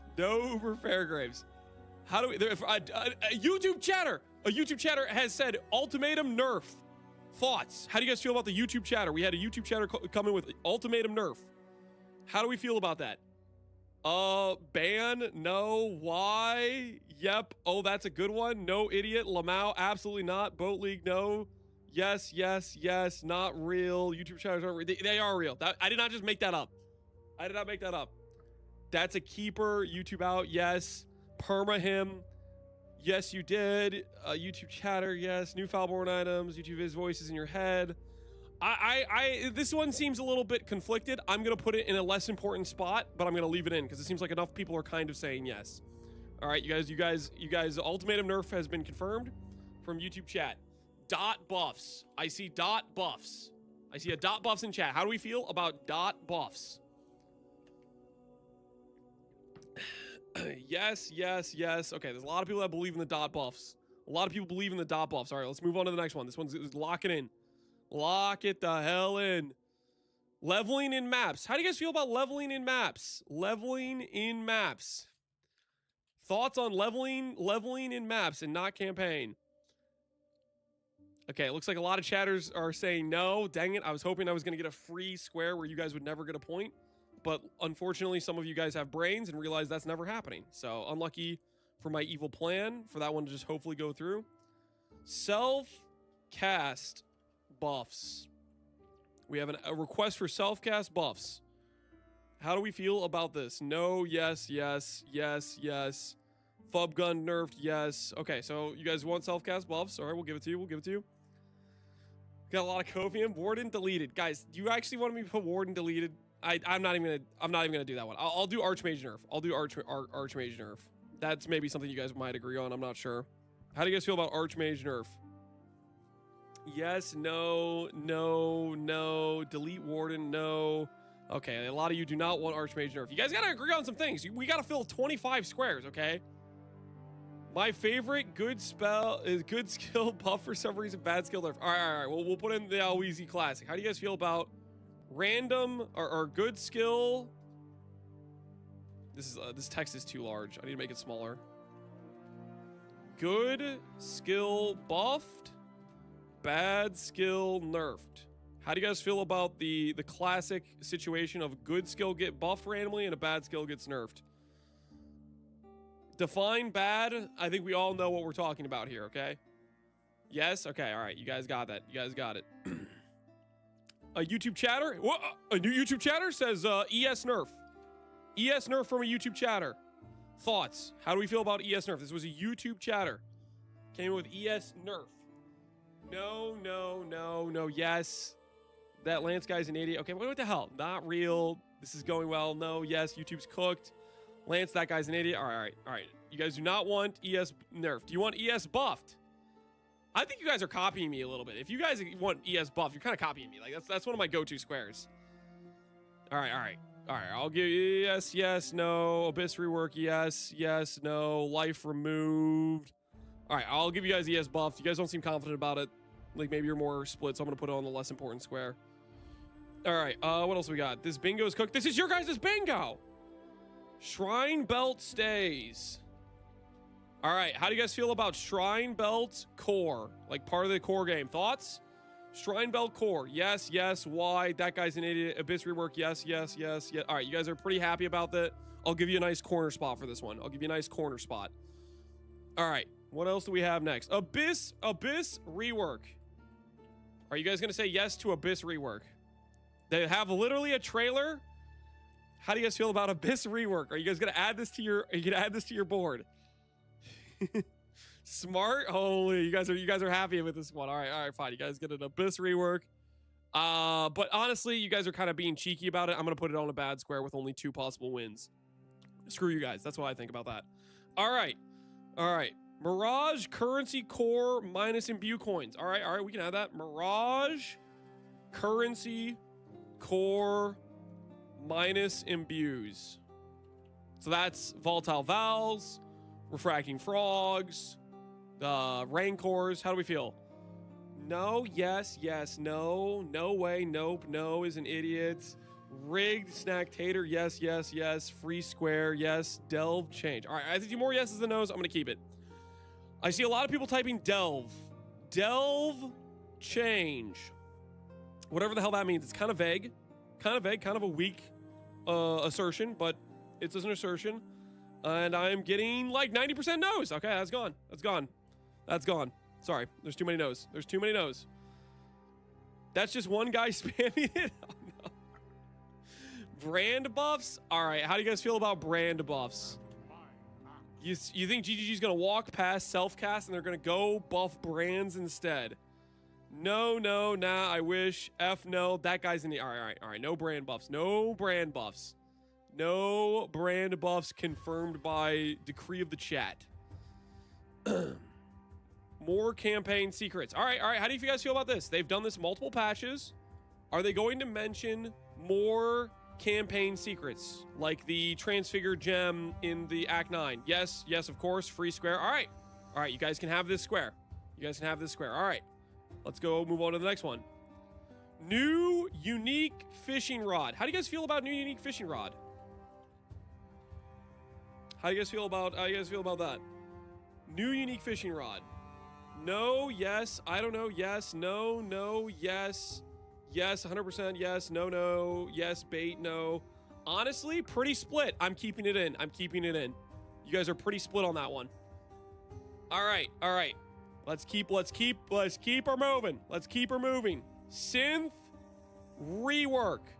I see a synth rework suggestion. How do we feel about synth rework? Yes, no. I hope no, yes, no. Seems pretty even. We're keeping it in. It seems pretty split. Therefore, it goes in. That's how it works. Tane comes back. How do you guys feel about Tane comes back? Any Metamorph believers in chat? New bloodline? No, yes, no. That guy's an idiot. No. Who? Okay, he got hooed. All right, it's out. So somebody hooed Tane. It's over. Somebody hooed him. New bloodline. All right, that's a solid one. New bloodline. How do you guys feel about new bloodline? How do we feel about new bloodline? What are the thoughts? Yes. Okay, that's a lot of yeses. All right, we'll give you guys new bloodline. This is bingo manipulation. I'm literally just taking your guys' suggestions, and then you guys are voting on it verbally. Omen of Light. Do I see anyone else that wants to see Omen of Light? See some YouTube chatter saying yes, No, no, no, no. Doing what? No, no. God, please, no. No. All right. No moment of light. No moment of light. Kill that guy. Okay, relax. Okay, it's freaking. Let's chill. He's a fellow chatter. He just made a suggestion he doesn't need to die over it. All right, let's just relax a little bit. Ward nerfed. How do we feel about Ward nerfed? H-Rock nerf, yes, no, yes. Okay, rough calculations say that's a 60% vote yes. Okay, Ward nerfed has been added to your board. All right, we need another square. Let's see here. What do we got next? Rathbeth nerf we already have. Connor nerfed. Guys, do you want to vote on will there be a clip of Connor being like, GGG is targeting me. This is unfair. I do not deserve this. All right, that's it. Oh, it's a unanimous. Okay, I might have to. We're gonna have to increase the size of this text. This is very, very heavily agreed upon. Chat agrees there will be targeting nerfs of poor innocent Connor. Okay, poor innocent Connor is going to get targeted. We have an agreement on that one. Free square. You guys want one for card as well? You guys want to? Okay. How do we feel about a card nerf? You guys also want a card nerf? Keep in mind, you're entirely depending on Karn freaking out about a change. Karn could be reasonable, guys. Karn could see them nerf something by 10% and he could be like, yeah, that's fair. I did say melee's better than everything else. It makes sense they nerfed it a little bit, right? Like, he could be completely reasonable. You guys have to consider that possibility, right? All right, fine. You guys want it? You guys get it. Karn nerf is on the board.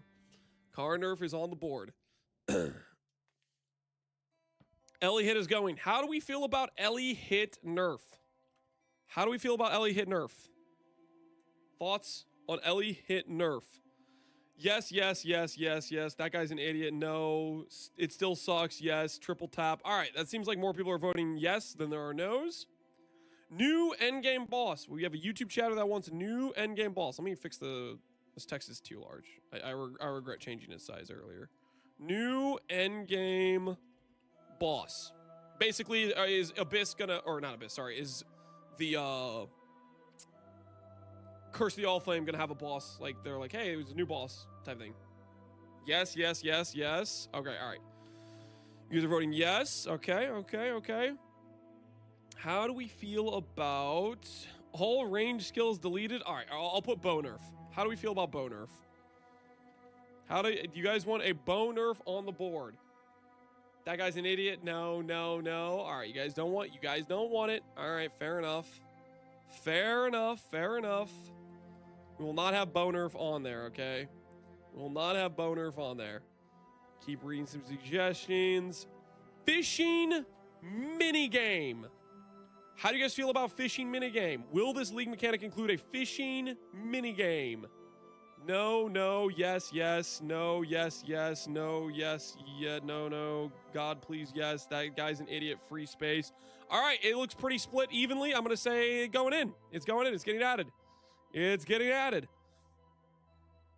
That guy is a dumbass. Well, too late. It's on the board. It's on the board.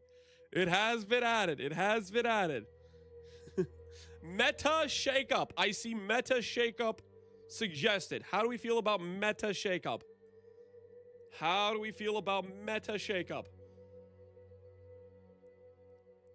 We should define this. Like, how many skills need to be nerfed and how many skills need to be buffed for it to be a meta shakeup?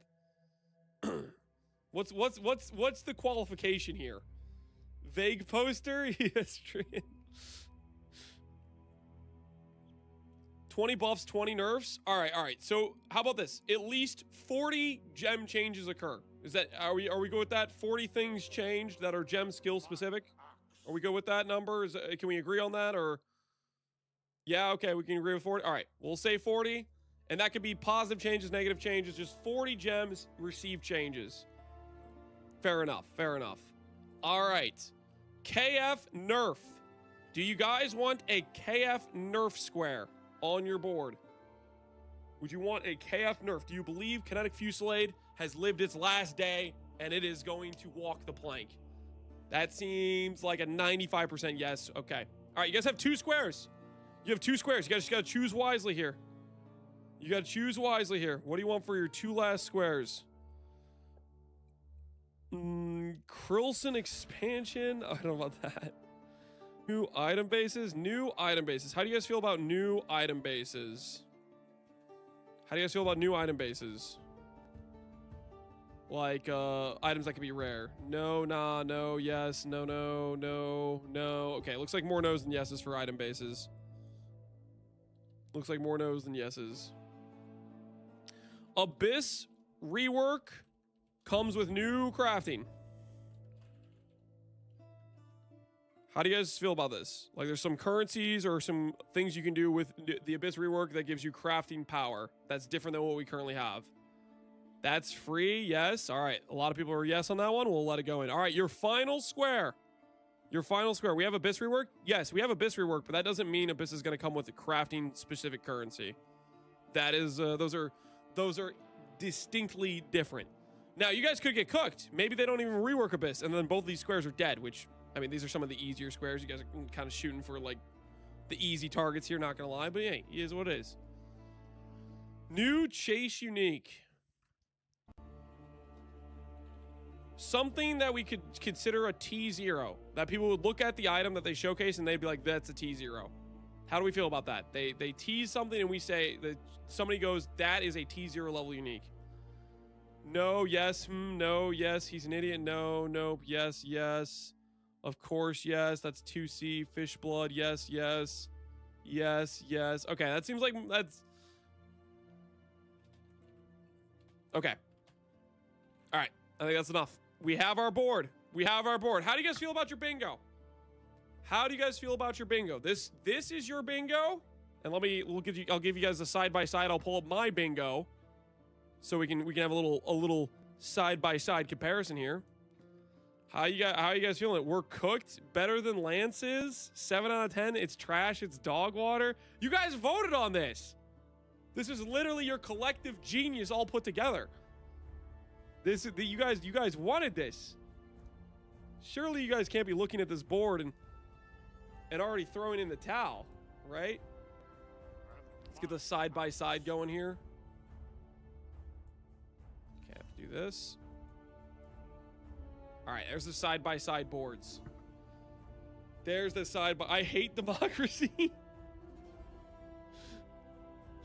Now do it as a sub-only chat and we'll compare again. No, we're not doing it as a sub-only chat. These are the 2 boards. These are the 2 boards. Now, guys, do we want to do a wager based on who gets a bingo? Me versus you guys? Thoughts? Which bingo board wins? What should the prediction be? Wager on a bingo. Let's do a prediction of if neither of us get a bingo, it's based on squares, the amount of squares that we hit. Otherwise, it goes based on number of bingos. And if it's a tie in the amount of bingos, it's based on the amount of squares. How do we feel about that? Who gets a bingo faster? Nah, because it's like the changes all happen regardless. So tiebreaker is square count. Who has the better bingo results? Lance or chat? And it is tiebreaker if it's an even number of bingos on how many squares. And if we have the same number of bingos and the same number of squares, we're just going to have to agree mine's better, right? Home field advantage. Can we all agree that, like, if it's the same number of squares, same number of bingos, that I just win? Because no deal, no fair. Chat wins. Okay, how about this? Flip a coin.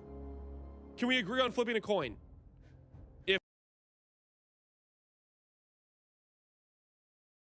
If it comes down to we break the tie with a coin flip. Yes, all right. Mr. Lance. Good afternoon, user. This may come as a shock, but today's snack is a salad. A what? Mexican street corn and chicken salad to be exact. I made it fancy in a small dish and added some mayo and tahine to really give it that elote vibe. I honestly should have used a bigger bowl and ditched making it photogenic, but I know chat is monkey-brained and wants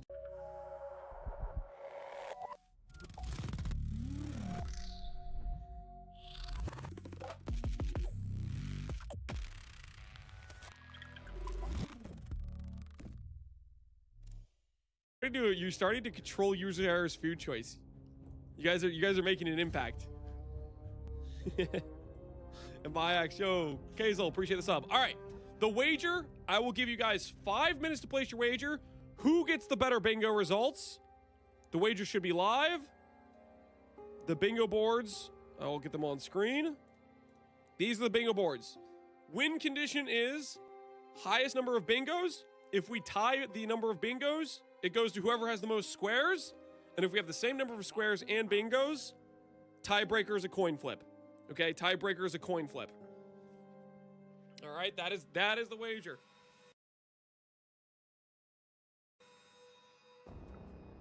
The Abyss rework's gonna come with new crap. Yeah, maybe. I put 100 on you. Don't let me down. I'll try not to. I will say this. Your guys' board reeks of cowardice, okay? Like, really? Abyss rework?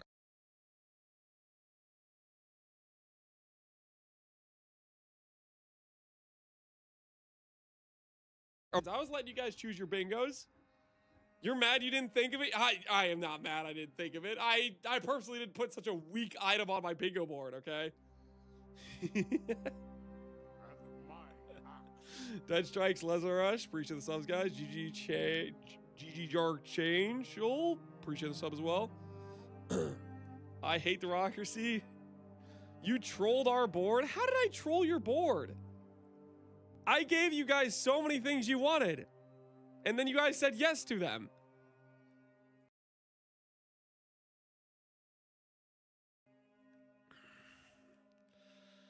Imagine we don't get a high on Mark. Well, I have high on Mark too, so we're gonna get high on Mark, like 100%, right? All right, before I forget, I need to go do the thing that turns off Twitch ads. I think I can turn it off temporarily for the reveal. Go over here. No, not that. Go to dashboard. Shout out Noogie and Ziggy who showed me how to do this that one time. It's over here, I think. Click this. Ads are now not scheduled. Okay. I think that should work. Okay, let me know if between now and when this starts, whether or not ads play. I think I clicked the right thing, though. I think I clicked the correct thing. But we should be good for no ads for the reveal. We still get rewards if we watch. Correct. If you want the Twitch drops, to get the Twitch drops, you need to be A, watching a stream in Path of Exile category, B, connect your Twitch account to the Path of Exile site. That's the two things you need to do. You just need to be in the category and have your account connected. Bring back Awakened Gems? We can hope, man. We can hope. Well, the exceptional gems really are Awakened Gems. There's just some categories that are lacking. Mainly like the dot ones and the cast on credit are the biggest archetypes that kind of got hit with the gem change. Hit-based builds are chilling. They're living a good life. Well, I get it if I watch your stream. For YouTube, no, they do not have the support for YouTube streams. So you can like put it muted on the background on a Twitch stream. The drops do not have support on YouTube, as far as I know. Can anyone confirm if I'm crazy? I'm pretty sure it only works on Twitch. It's just a Twitch integration thing. And Silico, appreciate the sub as well, man. Because why? Because YouTube chat isn't real. YouTube chat is real. Show some respect, man. Show some respect. There is no YouTube. There is YouTube.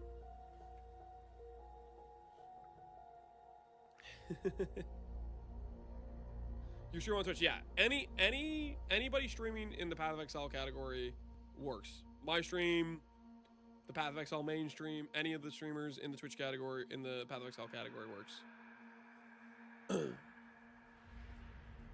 Hashtag only for Twitch viewers. How nervous am I about this bingo? Connor nerf, self-cast buffs, ward nerf, ultimatum nerf, new bloodline. I think ultimatum nerf might protect me. I think you guys kind of threw with ultimatum nerf a little bit. I don't think that one's happening. Bloodline, that's pretty safe. Meta shakeup is questionable. That's a little bit, that could go either way, I think. Minion package is pretty safe. ES buff, pretty safe. Shrine Belt core, pretty safe. Wrathpith nerf. This one's not guaranteed, but possible. My life stack nerf predictions, I think, a little bit more resilient because this qualifies either way. More campaign secrets, that's possible, but not guaranteed. KF nerf, probably, yeah. Good skill, that's pretty likely. This one's scary. This across line here is pretty scary. Because the only contingent factors is like meta shakeup, which is that has decent chance, and Wrathpith could maybe stop this, but that's scary there. New unique fishing rod, there's no shot. You guys are cooked as hell. I can't believe that many people said yes to this one. You guys were actually going yes to this. I couldn't believe my eyes when I saw you guys saying yes to this one. Car nerf, yeah, it's free square. High mark free square. Ellie hit nerf. That has decent odds of hitting. This is scary, but it gets bricked by this new unique fishing rod. It's a fishing league. You guys really think we're going to get a new unique fishing rod?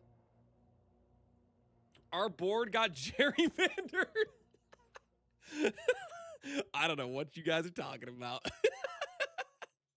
Our board got gerrymandered. Listen, I can neither confirm nor deny these accusations. Abyss rework, yeah. Dot buffs, maybe. Synth rework, yeah, maybe. New endgame boss, yeah, that's pretty guaranteed. This is a dangerous line. New chase unique T0, that's a maybe. Fishing minigame, that's cooked as hell. I don't know why you guys said yes to that. Mirage currency, come on guys. We all know they're gonna have a fish in the trailer, but there is gonna be no fish gameplay. We didn't. No, it was like 60% of the chat was saying yes to this one. I was couldn't believe my eyes. Couldn't believe my eyes. Abyss rework craft currency. That's not guaranteed. It could definitely happen though. I mean, you got some decent odds. So I'm not gonna sugarcoat it. You guys got a solid board. But at the same time, your board has no character. It's just a bunch of lame text. Mine has cool drawings, which gives me a 50% win advantage chance. You know, root 2 subs. Yeah, if Elliot gets nerfed, then I get cooked on that wager. I'm still way up on all my wagers though. Like, I think between all the wagers I've ever made against POE streamers, I'm like positive 100 subs and like down like 20 or something. We've been making some pretty good net positive returns on these for the most part.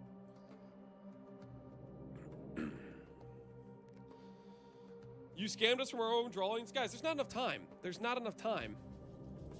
There's 10 minutes, okay? What are you expecting me to do? You guys want me to, like, last minute make you some drawings right now? Is that what you want me to do? You want me to start drawing things for this? Nah, man. Nah, it's... How about this? I'm gonna real quick... I kind of have to pee, so I'm gonna do that right now, and then I'm gonna speed run draw you guys some stuff, okay? With 9 minutes to go. I'm gonna go to the bathroom real quick, and then I'll speed run giving you guys some art for your board, okay? You might be like, holy crap, this guy draws faster than I can imagine.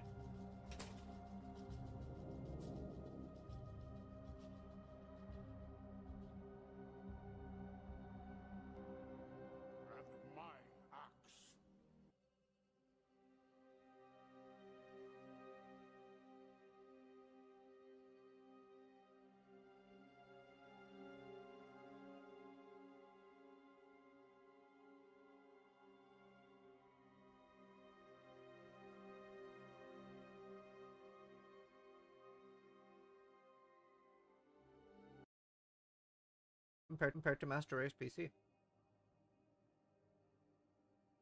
I feel that, but it's so wrong at the same time because yeah, obviously everyone loves consoles and people play on consoles and yeah. I don't even own a controller, so like any game I play that is better on controller, I play on keyboard and mouse. Like, and people always give me shit for it. You have a controller though. You have a console, right? I mean, that was rage bait, but yeah. I know it's rage bait, but like you and me don't do console at all. No, the only regular console games I would play would be like fighting games like Naruto Storm. And that was like 12 years ago.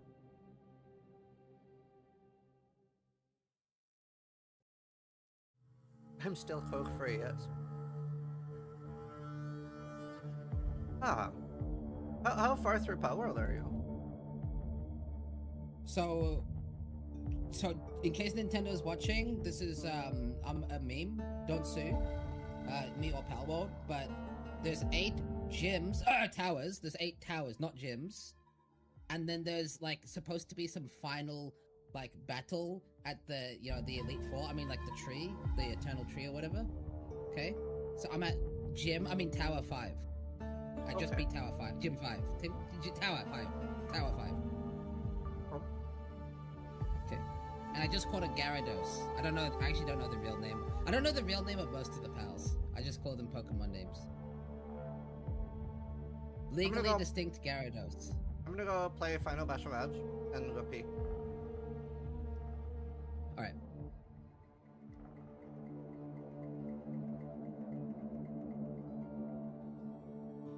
Yeah, the German died. Yeah, the German died, chat. You got the German pussy, yeah.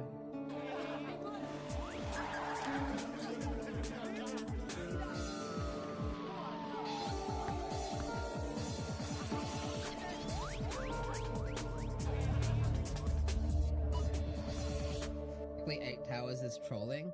I reckon after the lawsuit, Palworld, after they won, by the way, Base Egg, they were like, what if we have 8 towers culminating in a final battle with, like hard something or others?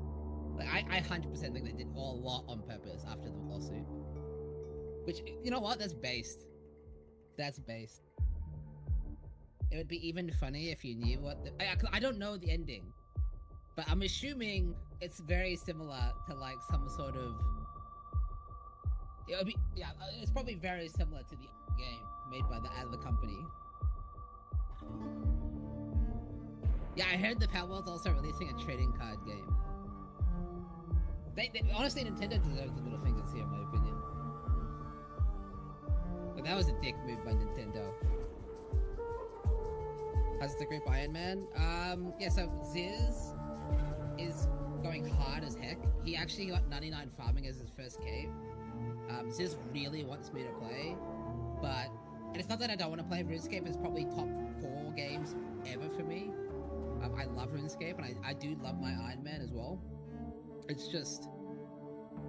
I got too much shit going on, We live in the day and age where we have every ARPG under the sun being made once a month. Like, basically, there's a new ARPG league or season or event or something happening constantly.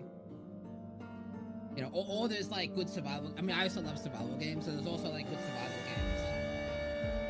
Or roguelites. Like, there's just so many good games. Like, I remember... I used to play POE leagues for the full 3 months because there was nothing else. And I loved it, but at the same time, it was what it was, right? Now, there's just so much to choose from that, yeah. Like, it's hard to fit in downtime for some games now. Oh, very hard. Very hard. And, like, there's, like, so many games that I actually, like, love. Like, Tarkov, RuneScape, Albion... I mean, also, like, honestly, I'm really, really enjoying this, like, friend swap trend of, like, a game that's, like, fun for a week or so. I actually, like, would like to play more Mecha Chameleon.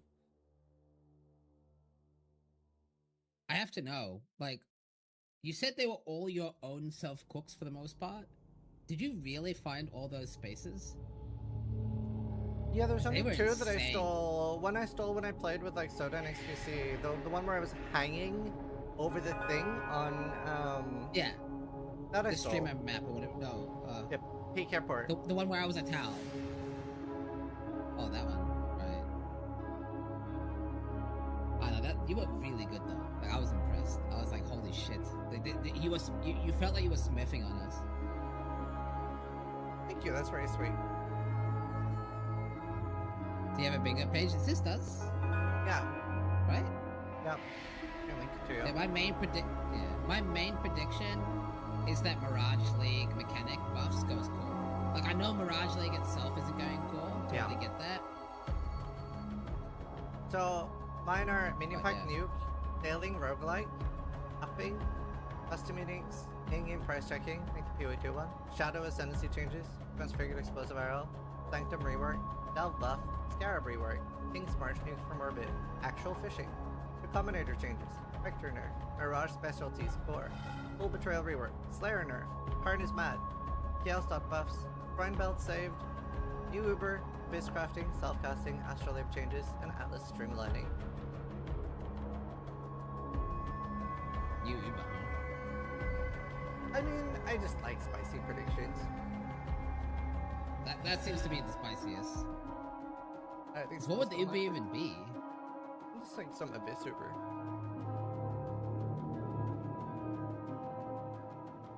I could see an abyss boss for sure, but uber.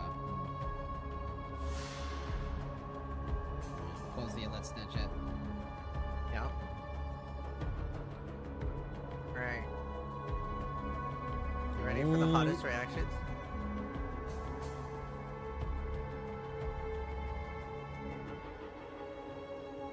I'm practicing, getting my jaw ready.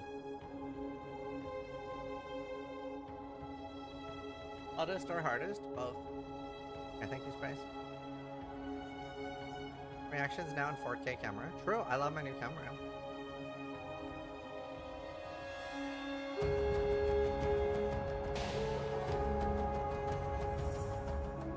Alright. 1 minute.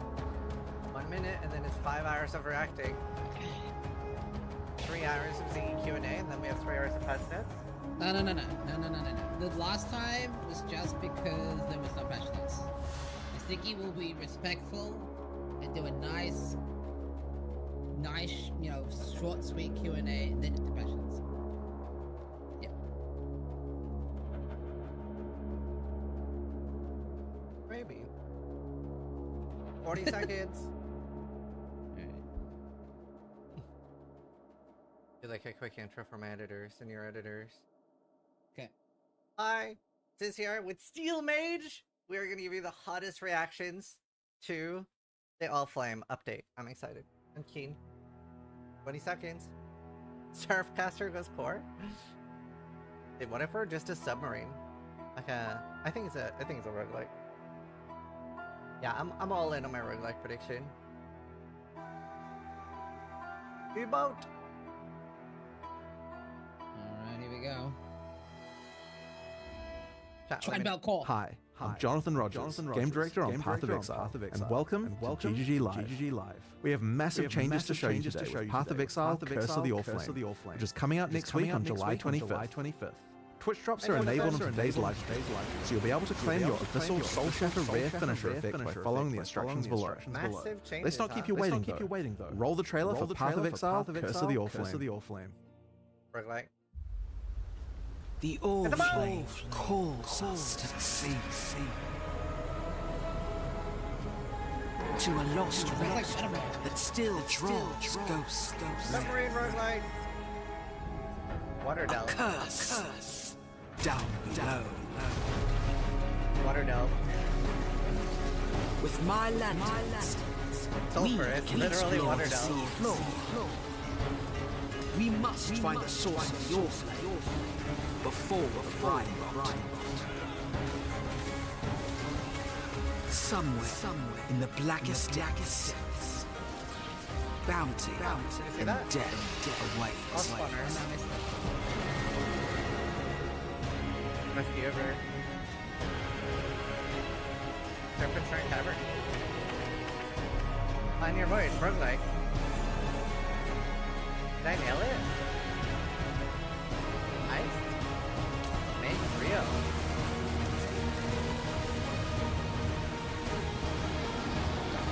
New Abyss boss fight.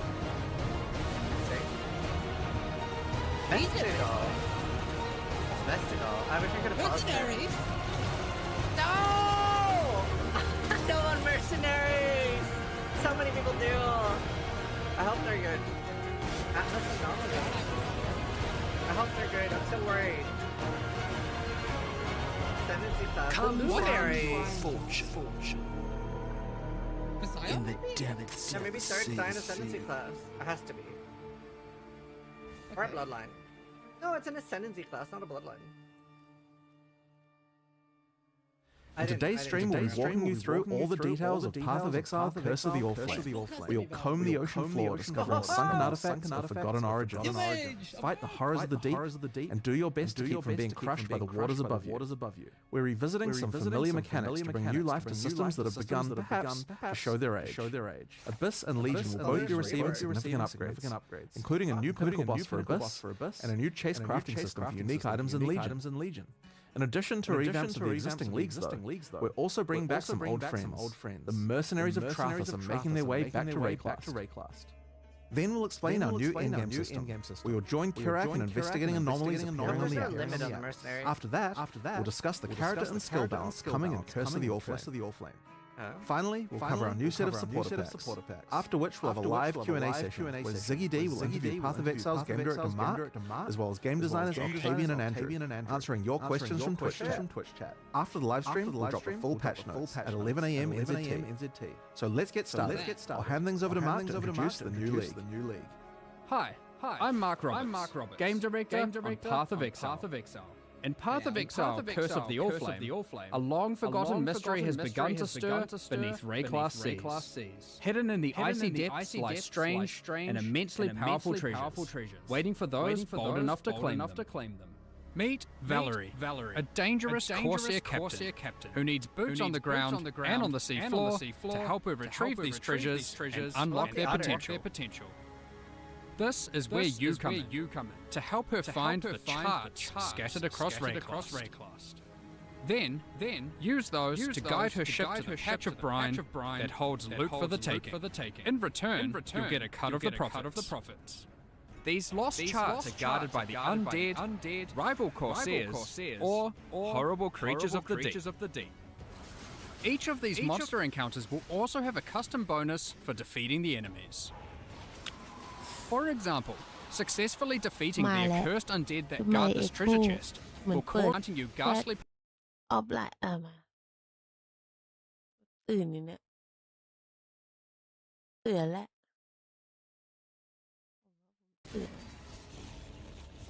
Once a chart is in hand, you'll board the good ship, the Sovereign. ทำไม Valerie, or Val's, reappropriated Oriathan naval vessel.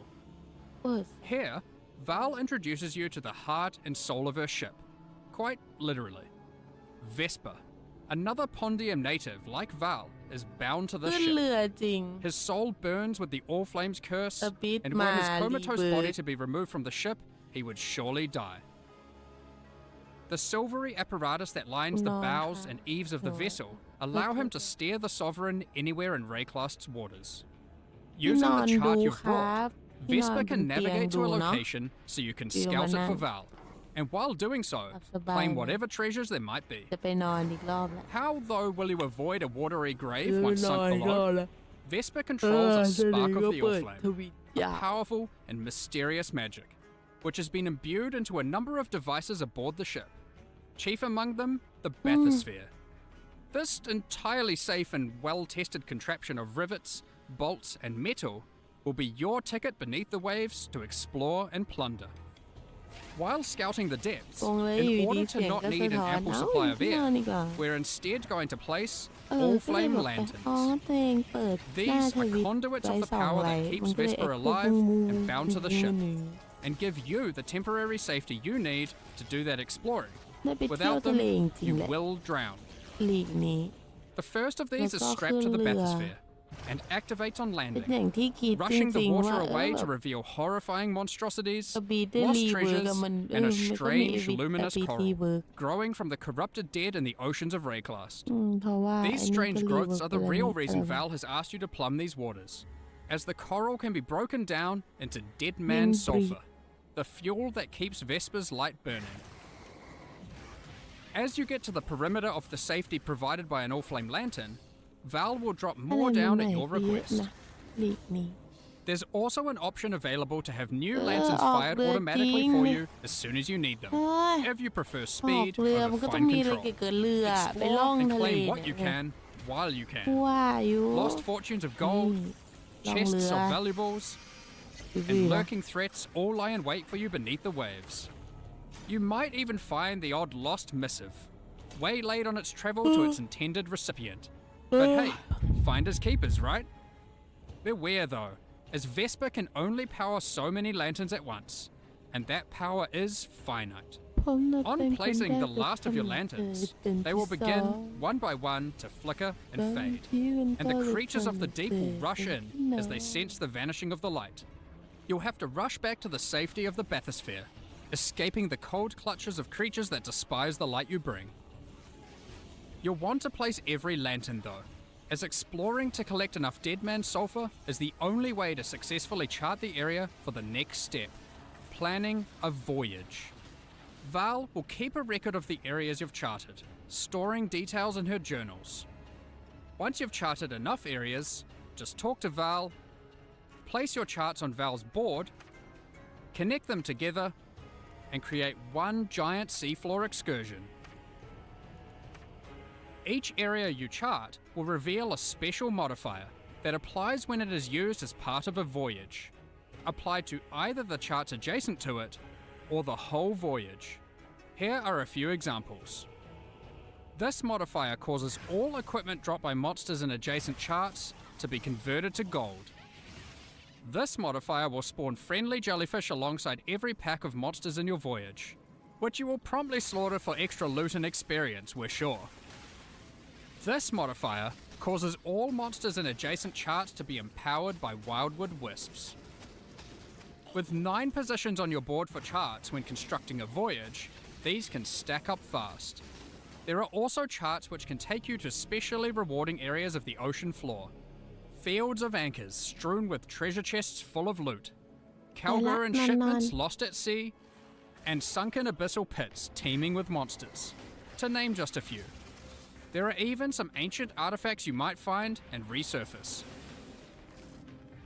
Additionally, the edges of the voyage board track the currents of corruption flowing through the waters of Rayclast, with randomized effects being rolled with each new voyage to affect the charts placed adjacent to them. These add even further rewards to your voyages, and can shake up the way you choose to place your charts. Stack all of that together, and a well-planned voyage, with a bit of luck, can be a very profitable endeavour. But with so much loot to claim, how are you going to get it all to the surface? Val has a solution for just that problem. In each of the charts that comprise your voyage, there will be a capsule waiting for you, sent down by Val, which can store about an inventory worth of loot. Stuff these full, send Val a signal, and she will pull it back up to the surface, safe and sound. Since voyages are built of 9 charts, that's a lot of opportunities to send back plenty of valuables.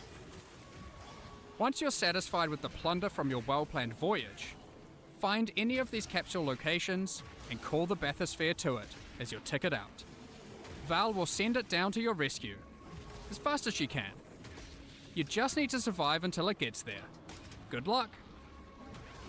Once you do, don't forget to empty all those capsules full of loot. Now, back to all that dead man sulfur that you've been hard at work gathering. Is that just to keep the Sovereign afloat and Vesper alight? No, it's not. Once you've got a bunch of it, head below decks, and you'll find the heart of the ship at work. Whilst Vesper's body remains above deck, burning away in a contraption of tarnished pipes and corpse-stained glass, resides Vesper's soul, and you'll find him to be a pretty crafty fellow, if a bit melancholy. That's where this league's item crafting system comes into play. Give Vesper an item, alongside a currency that you could normally use on that item, and an ample supply of Dead Man's Sulfur. That item is then split into a multitude of ghostly forms, each of which will be the result of having applied that currency to the original item. You can then pick which of the ghostly outcomes you like best to keep for yourself, the others will go up in smoke, as Vesper can only reify a single outcome. This can be done with almost any crafting step you'd like. Want to see a few outcomes for that influenced exalted orb? Perhaps you've got a particularly expensive fossil combination you want to get maximum value out of. Do be wary though, as the more potent the craft, the more sulfur Vesper will require to see it done. That's not all, however, as the seafloor hides some yet undiscovered potential in the form of rare and valuable ducats. These can be consumed by Vesper to warp and twist items in ways not seen in centuries, such as Kishara's Ducat, which creates 4 ghostly copies of an item, each of which will keep 1 mod from the original, perfect for creating powerful crafting bases. The Gentile's Ducat, which can solve item or gem requirement problems by changing one attribute to another. And Brine Hook's Ducat, with which you can become an emissary of the gods of Rayclast. Who knows what these aspects might do? These Ducats come from special types of charts, so keep an eye out for them on your travels throughout Rayclast. You may even find some that lead you to notably unwelcoming waters. So that covers the new league, and for the first time in Path of Exile, we're finally going under the sea. Some might even say this is the first real boat league. But that's not all, not even close. Next up, we've got an old favourite making a return. The mercenaries of Trathus are once again roaming Rayclast, looking for hapless fools to duel.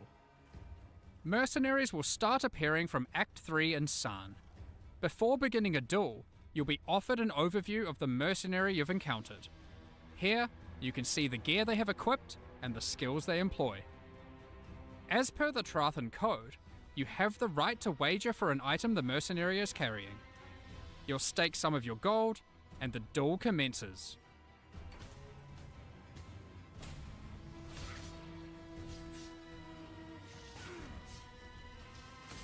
If you lose, you forfeit the levied gold, and the mercenary will teleport out, repulsed at such a poor display. Win, however, and to the victor will go the spoils.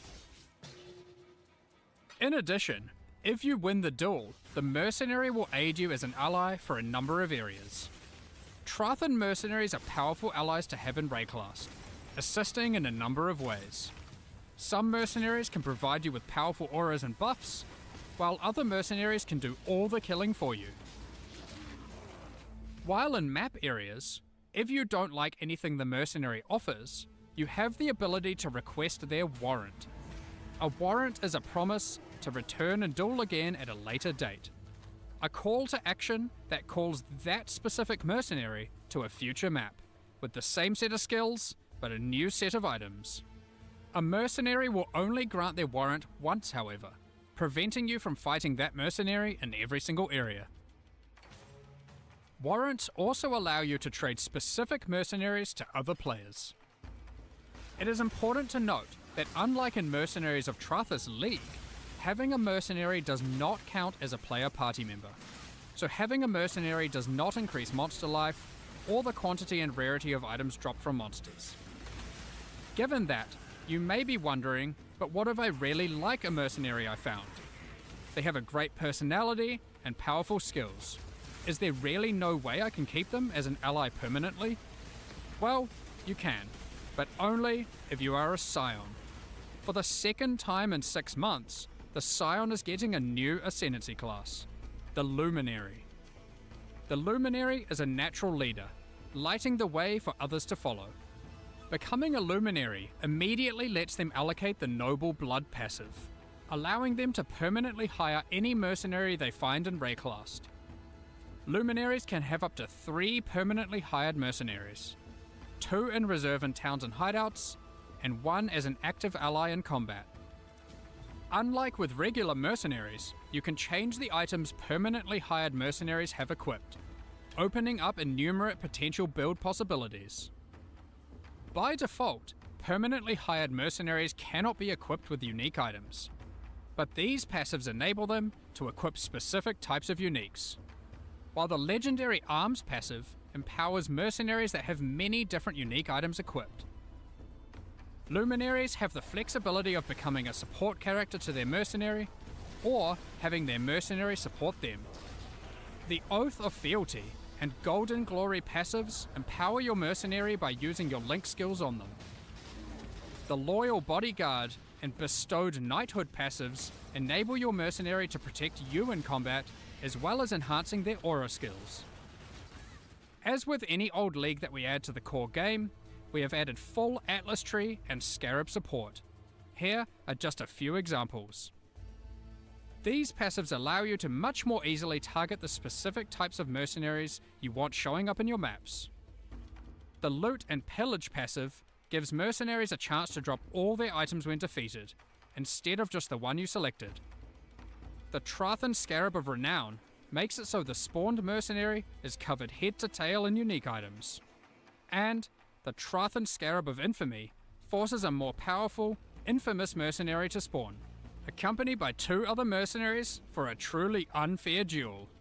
Unfair for them. There's even a few entirely new mercenary types, one of which is found exclusively on the seafloor in rare Curse of the Allflame encounters. Sellswords of Trathus won't be the whole of your problems in 329, however, as the denizens of the Lightless are getting some much needed updates with the modernization and rework of Abyss. When we brought Abyss over to Path of Exile 2 and Rise of the Abyssal, some functional changes to the mechanic were made to improve the gameplay significantly. In Curse of the Allflame, the majority of those changes will be making their way back to Path of Exile 1. The existing Abyss content had some notable problems.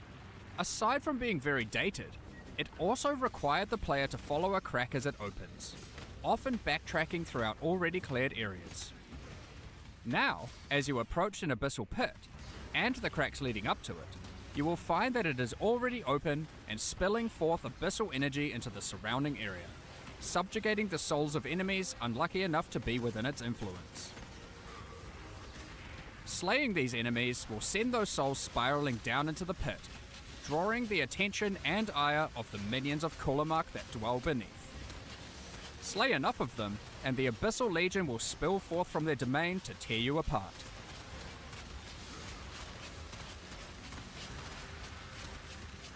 The upshot of this rework is twofold. Firstly, there is now much more visceral feedback in the moment-to-moment gameplay of Abyss, with audio and visual cues drawing the player along.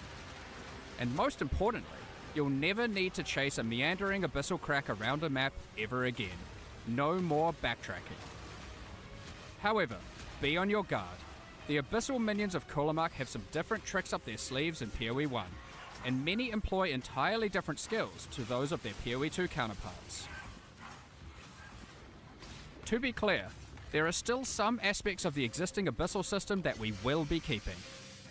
Abyssal jewels and items with abyssal sockets will remain. In fact, we have given Abyss a similar treatment to what we did with Dell fossils in our last release, moving abyssal rewards out of other areas of the game to make Abyss the exclusive source of abyssal jewels and Stygian vices. This will also come with a complete refresh of abyssal scarabs and Atlas passive tree investment, with some truly dangerous and wild new ways to take on the Lightless hordes. Lastly for Abyss, but definitely not least, Abyss is bringing an entirely new endgame pinnacle boss, with its own set of brand new unique items. This boss has a very unique way of accessing it. What does this eyeball do? Good luck figuring this one out. Let's move on to our next league being reworked, Legion. Every league should have distinct and interesting rewards that are exclusively available from that mechanic. This allows players to specialize in certain corners of the game, rewarding those who engage with a given mechanic. Legion is next on our list to receive this treatment.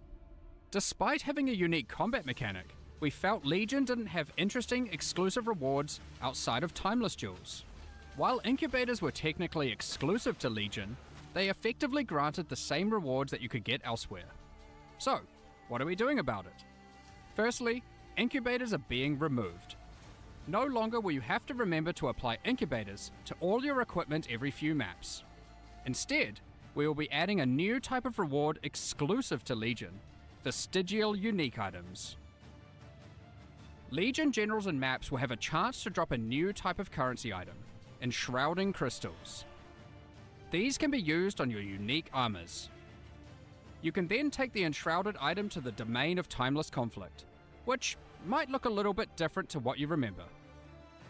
A giant crystal emerges from the center of the domain, and there appears to be some sort of entity trapped inside, potentially the reason that these armies are engaged in eternal conflict. At the base of the crystal are a number of smaller crystals. Clicking on one allows us to place our enshrouded item inside. As we then kill monsters in the domain of timeless conflict, our gloves within the crystal begin to transform. And once you have killed enough, the crystal becomes volatile and looks ready to fracture. I wonder what will come out.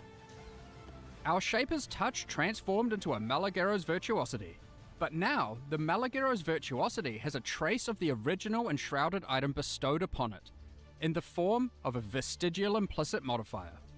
As you can see, enshrouding crystals allow you to transfer powerful modifiers from one unique item onto another. Here are some more examples of vestigial unique items. Helmets, boots, gloves, shields, and body armors. In addition to vestigial items, we are also making a number of small improvements to Legion. You no longer need to kill every last monster to begin the Legion encounter. Breaking out all the key monsters, chests, and the majority of monsters will be enough to start the combat automatically. No more cheeky single monster hiding in the corner, preventing your encounter from starting. Legion monsters drop fewer splinters, but in larger stack sizes, resulting in fewer clicks in each encounter. Unrelenting timeless emblems have been removed, with regular timeless emblems absorbing many of their effects, causing the domain of timeless conflict to become harder, but more rewarding as you kill monsters. Your reward progress in the domain is now tracked by charging up these small purple crystals, rather than flooding your screen with hundreds of reward icons. The rewards are still the same, just not obscuring your screen with symbols. Talismans were introduced back in 2015, but over the years they've been long neglected and lack a meaningful place or purpose. We are making a number of changes to bring talismans back to relevance. Firstly, talismans are now exclusive rewards from Bestiary. Every red beast has a chance to drop a talisman specific to that beast. For example, the Krashik Croaker can drop the Croaker Talisman. What makes these talismans special? Well, you'll notice a couple of changes compared to old talismans. Firstly, talismans no longer drop Corrupted, making them far easier to craft once you find one. Secondly, the special modifiers on talismans are now enchantments, rather than implicits. This means they compete with Blight Anointments, allowing their effects to be significantly more powerful than before. Here are a few more examples of new talismans. Talisman unique items have all been improved, and now have a chance to drop from all Bestiary bosses. Check out the new Eyes of the Great Wolf talisman, which has some crazy possibilities. So that is everything covering the new and reworked League mechanics in 329. Now, that's already quite a lot of endgame content, with Mercenaries returning, an upgraded Abyss, Legion's new reward mechanic, and of course, everything the Curse of the Allflame League has to offer. But even with all of that, we're not done. Because what about the Atlas itself? Given Zana's actions to try and destroy it in the last two expansions. Zana's actions are causing the Atlas to become ever more destabilized. Strange locations have begun to manifest on the Atlas, many of which seem to be bleeding over from familiar places in Rayclast. Kerak has labeled these as anomalies. When you complete maps affected by a Voidstone, there is a chance that when you next open your Atlas, an anomaly may manifest. Like this one, the Mana Foyer. Like regular maps on the Atlas, you can select them at your map device, but unlike regular maps, these don't require an item to enter. It looks like this area is the abode of Cadero Perandus. Cadero is willing to offer valuable items in exchange for our gold. If you don't like what is on offer, you can reject it, and he will immediately offer another item. The next offer will cost more gold, but hopefully is much more valuable to you. If you don't have enough gold for the offered item, don't worry. Cadero is happy to wait for you to replenish your coffers. You can return to the area at any time. The anomaly will not disappear from the Atlas until you either purchase an item or reject all his offers. Anomalies are unique in this regard. Unlike other locations on the Atlas, these areas can often be revisited. Let's quickly run through a few of the anomalies that can manifest. Reflecting Mists and the Nameless Seer no longer randomly spawn within maps, but instead now appear in their own anomaly areas. Scrying is no longer the domain of the Nameless Seer, but instead can be done through the new, tradable Scrying Orb. Some anomalies grant a taste of League mechanics you might not normally run, without having to be fully invested into them. For example, this anomaly creates a random, fully revealed heist blueprint wing, with random rogue companions. This anomaly has a version of the Sacred Grove, where the plants have fully taken over. This strongbox seems to have a strange mechanism. Atlas anomalies are unaffected by your Atlas skill tree, and you can't augment them using any fragments. Therefore, they can be run at any time without feeling like they have to be saved for later to maximize the potential rewards. There are many more Atlas anomalies to discover for yourselves, each of them tied to a specific Atlas quadrant. It is therefore worth discovering which ones can spawn in each part of the Atlas, as it may influence what Atlas strategy you wish to pursue. So that is a heap of new challenges to encounter, from the League and the in-game. But you may be asking, what new tools do we have to face these challenges? In 329, we are giving a bit of love to spellcasters, specifically those that cast spells themselves. But first, let's address the elephant in the room that astute players may have noticed. Yes, I'm talking about those socket colors. So, after the better part of 2 decades, in 329, we're making a fairly radical change. Sockets, at a basic level, don't have colors anymore. You can now put any colored gem into any socket. We're doing this to address a long-running issue for both new and experienced players. I'm sure almost everyone who has played before has run into the issue of finding a notable upgrade and have struggled to find a way to equip it. Maybe you find an amazing body armor, one that would give you a substantial boost to your defenses, but you just can't move your skill or support gems over because the colors of the sockets just don't match, and you didn't luck out with your chromatic orbs. It's not fun when you have to unequip a bunch of skills or supports just to use a better item.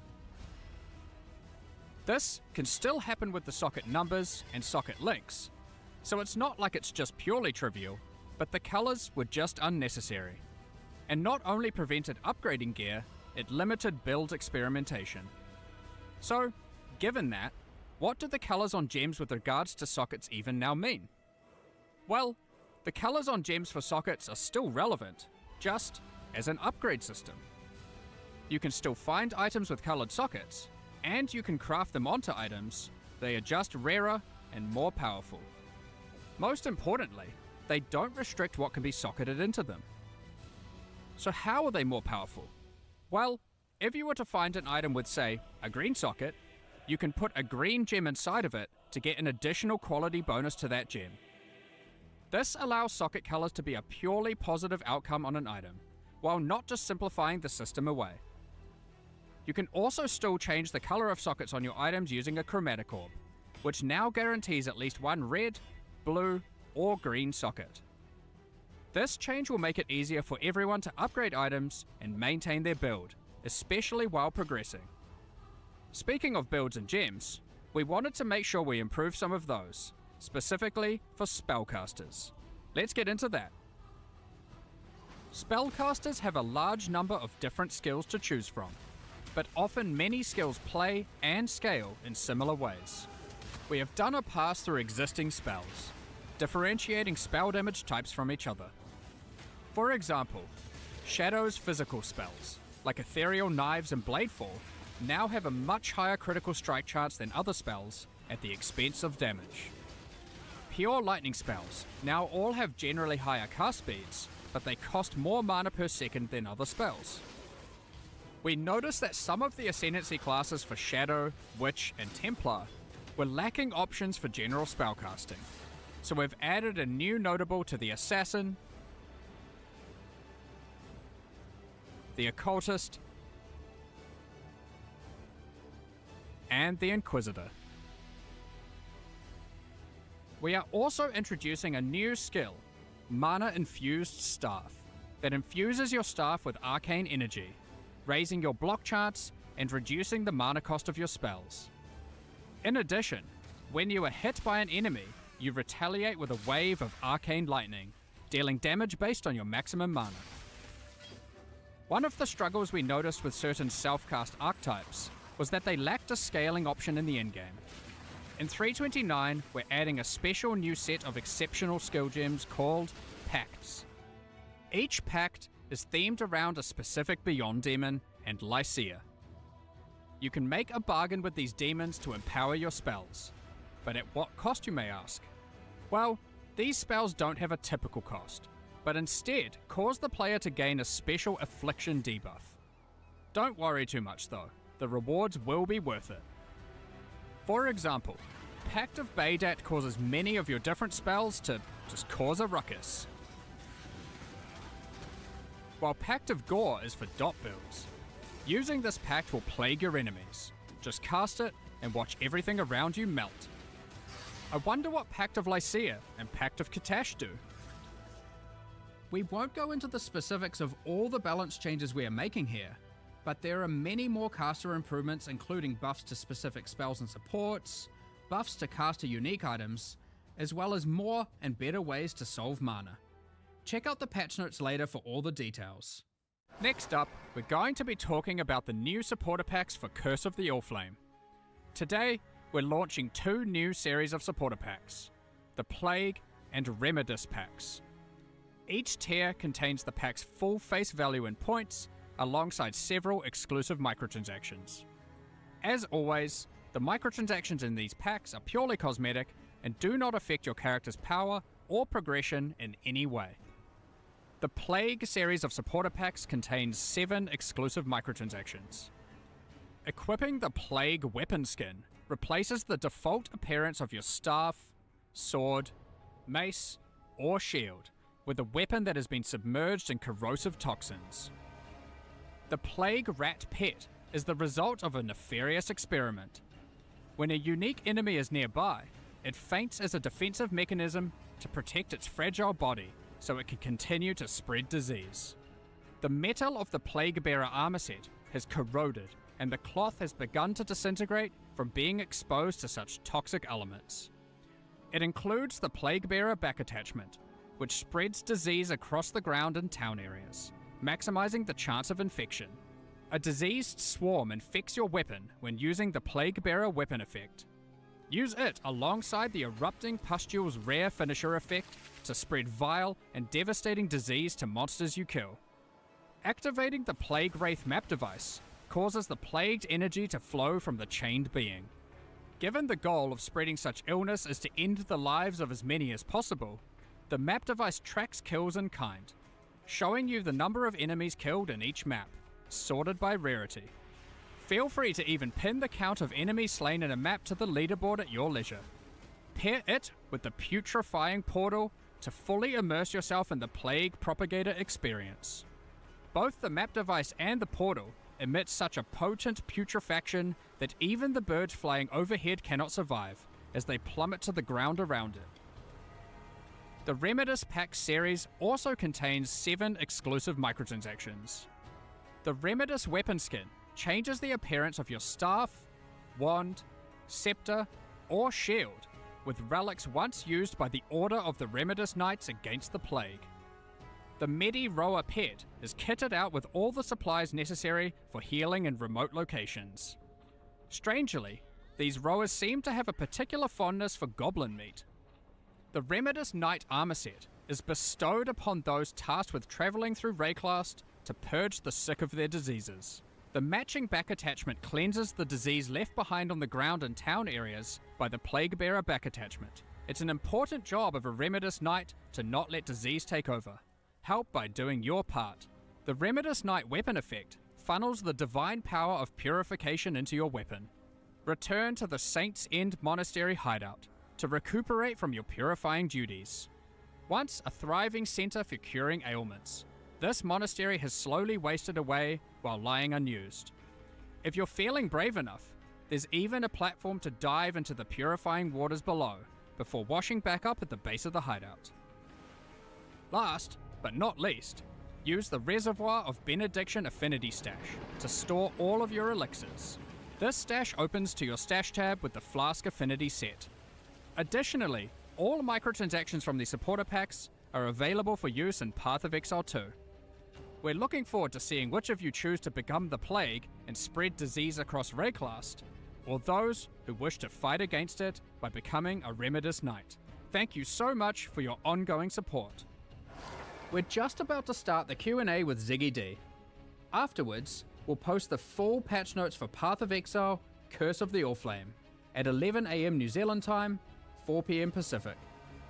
With release at the end of next week, our community team will be posting crucial information you'll need for the release. Keep an eye on the news.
G'day Exiles, and welcome back for another Q&A for 3.29.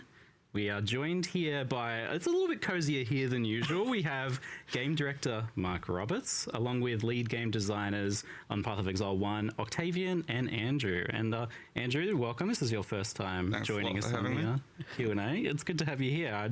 You have been on some other podcasts and things in the past before, but it's exciting to have you all here for the podcast. I kind of want to give people a bit of a lay of the land of like what it is that each of you, like Octavian and Andrew, work on for Path of Exile, so people can kind of understand where your expertise lies, maybe. Yeah, so for Path of Exile 1, I've been working on it for primarily for quite a few years now. And typically I'll dip my hands into everything and related to the expansion. However, in the last few expansions, Chris has been handling the majority of the league stuff. and I typically handle most of the other bits and bobs. So yeah, for example, in this one, things like Mercenary and Legion and the balance, I would have had a hand in. Yeah, and you certainly did a lot on the balance side of things. It looks like you did 150 skills or something. When the patch notes come out, you'll see the changes there. So it's a lot. That's a later nuke. So. And what about for you, Octavian? What do you kind of focus on for people who are not familiar? So the last few leagues, Mercenaries, Mirage, and now Curse of the Allflame, I've been, sort of leading the design on the league mechanic itself. And then basically wherever else I'm needed. So this time around, I did the new Abyss Pinnacle boss. So you can blame me if he kills you. I did a bunch of new uniques, some transfigured skills that'll be in the patch, because that's a pet project of mine. I really like transfigured skills, and probably some other stuff I'm forgetting. But yeah, I mean, mostly the league this time. It's a chunky one. Yeah. I mean, that was where I was originally planning on starting, was like talking about Curse of the Allflame, where we collect chat's questions and then dive into some of the other things, Mirage, Abyss, Legion, balance crafting. There's a lot of things to talk about today, but obviously the biggest news is the socket color change. It's the one everyone kind of seems to want to know about from what I've seen. It's a weird one because it's such a long-standing tradition, and there is like, I felt like the initial I feel like I should be mad or something, but I was like, but I'm not. I'm curious, like, how did this one come about after being unchanged for so long? We actually discussed this change on Mirage launch day. So okay, often on just to give some history to it. So on launch day, when there isn't a burning fire, nice. We're all sitting there designing, like, okay, what are we doing next? What are we starting on Monday? Like, I know people think we have a long plan ahead. We don't. Launch day is when we design the next set of content. And a thing that we decided is we worry the message now is that POE 2 is for the new audience and POE 1 is for the existing audience only. And it is obviously for the existing audience, obviously. But we also want to make sure we're bringing in new players.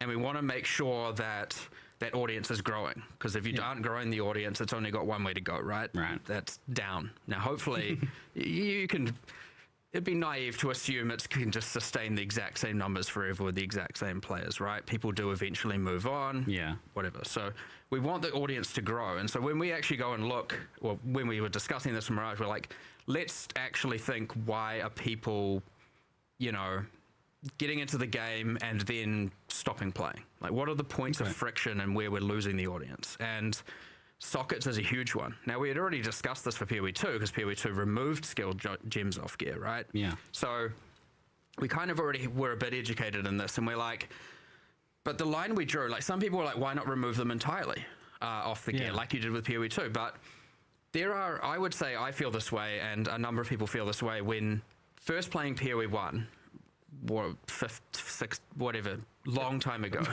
A decade and a half ago. There were two things about the game that really caught me and my group of friends and propagated along, and maybe you guys feel the same way, I'm not sure, which was, I opened the passive tree and fell in love, and I also was like, holy, skills are in your gear and the links are in your gear. That is like, that's awesome. That's so, the innovation behind that is so cool.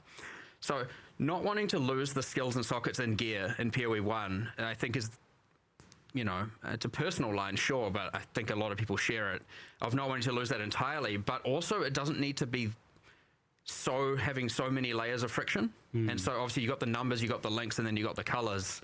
And often what we're finding is that, sure, seasoned players, veterans, they work around it, sure. But, or honestly, they don't even necessarily, I talk about the gear upgrades, sometimes you don't even need the gear upgrades, you can just, once you know what you're doing, you know what you're doing. But yeah, we're finding a lot of players early game who are struggling, who are trying to get those gear upgrades, just can't, and often it's because of the colors. Yeah. And so we're like, well, we want to remove that friction, but also we don't want to just like simplify it down to nothing, because we still want in-game players to have an access of itemization that's important. And so we're like, we still want the colors to come in. We still want it to be important for upgrading your gear. We want it to be a chase end-game thing players can do. And we honestly think that this hits both of those, and it now allows a lot of people to get into the game easier. make upgrades of their gear without going, I don't know what to do. Like my gear's been the same since level 3 because I can't replace this or like one piece of gear or another piece of gear. And because they don't want to break their links or their skills or their support. So yeah, honestly, that's where it came about. And but the broader discussion is like, we need to get people in the door. We need to get people to stop quitting. And we need to have like when they get overwhelmed and they're like, I don't know what to do. It feels complicated.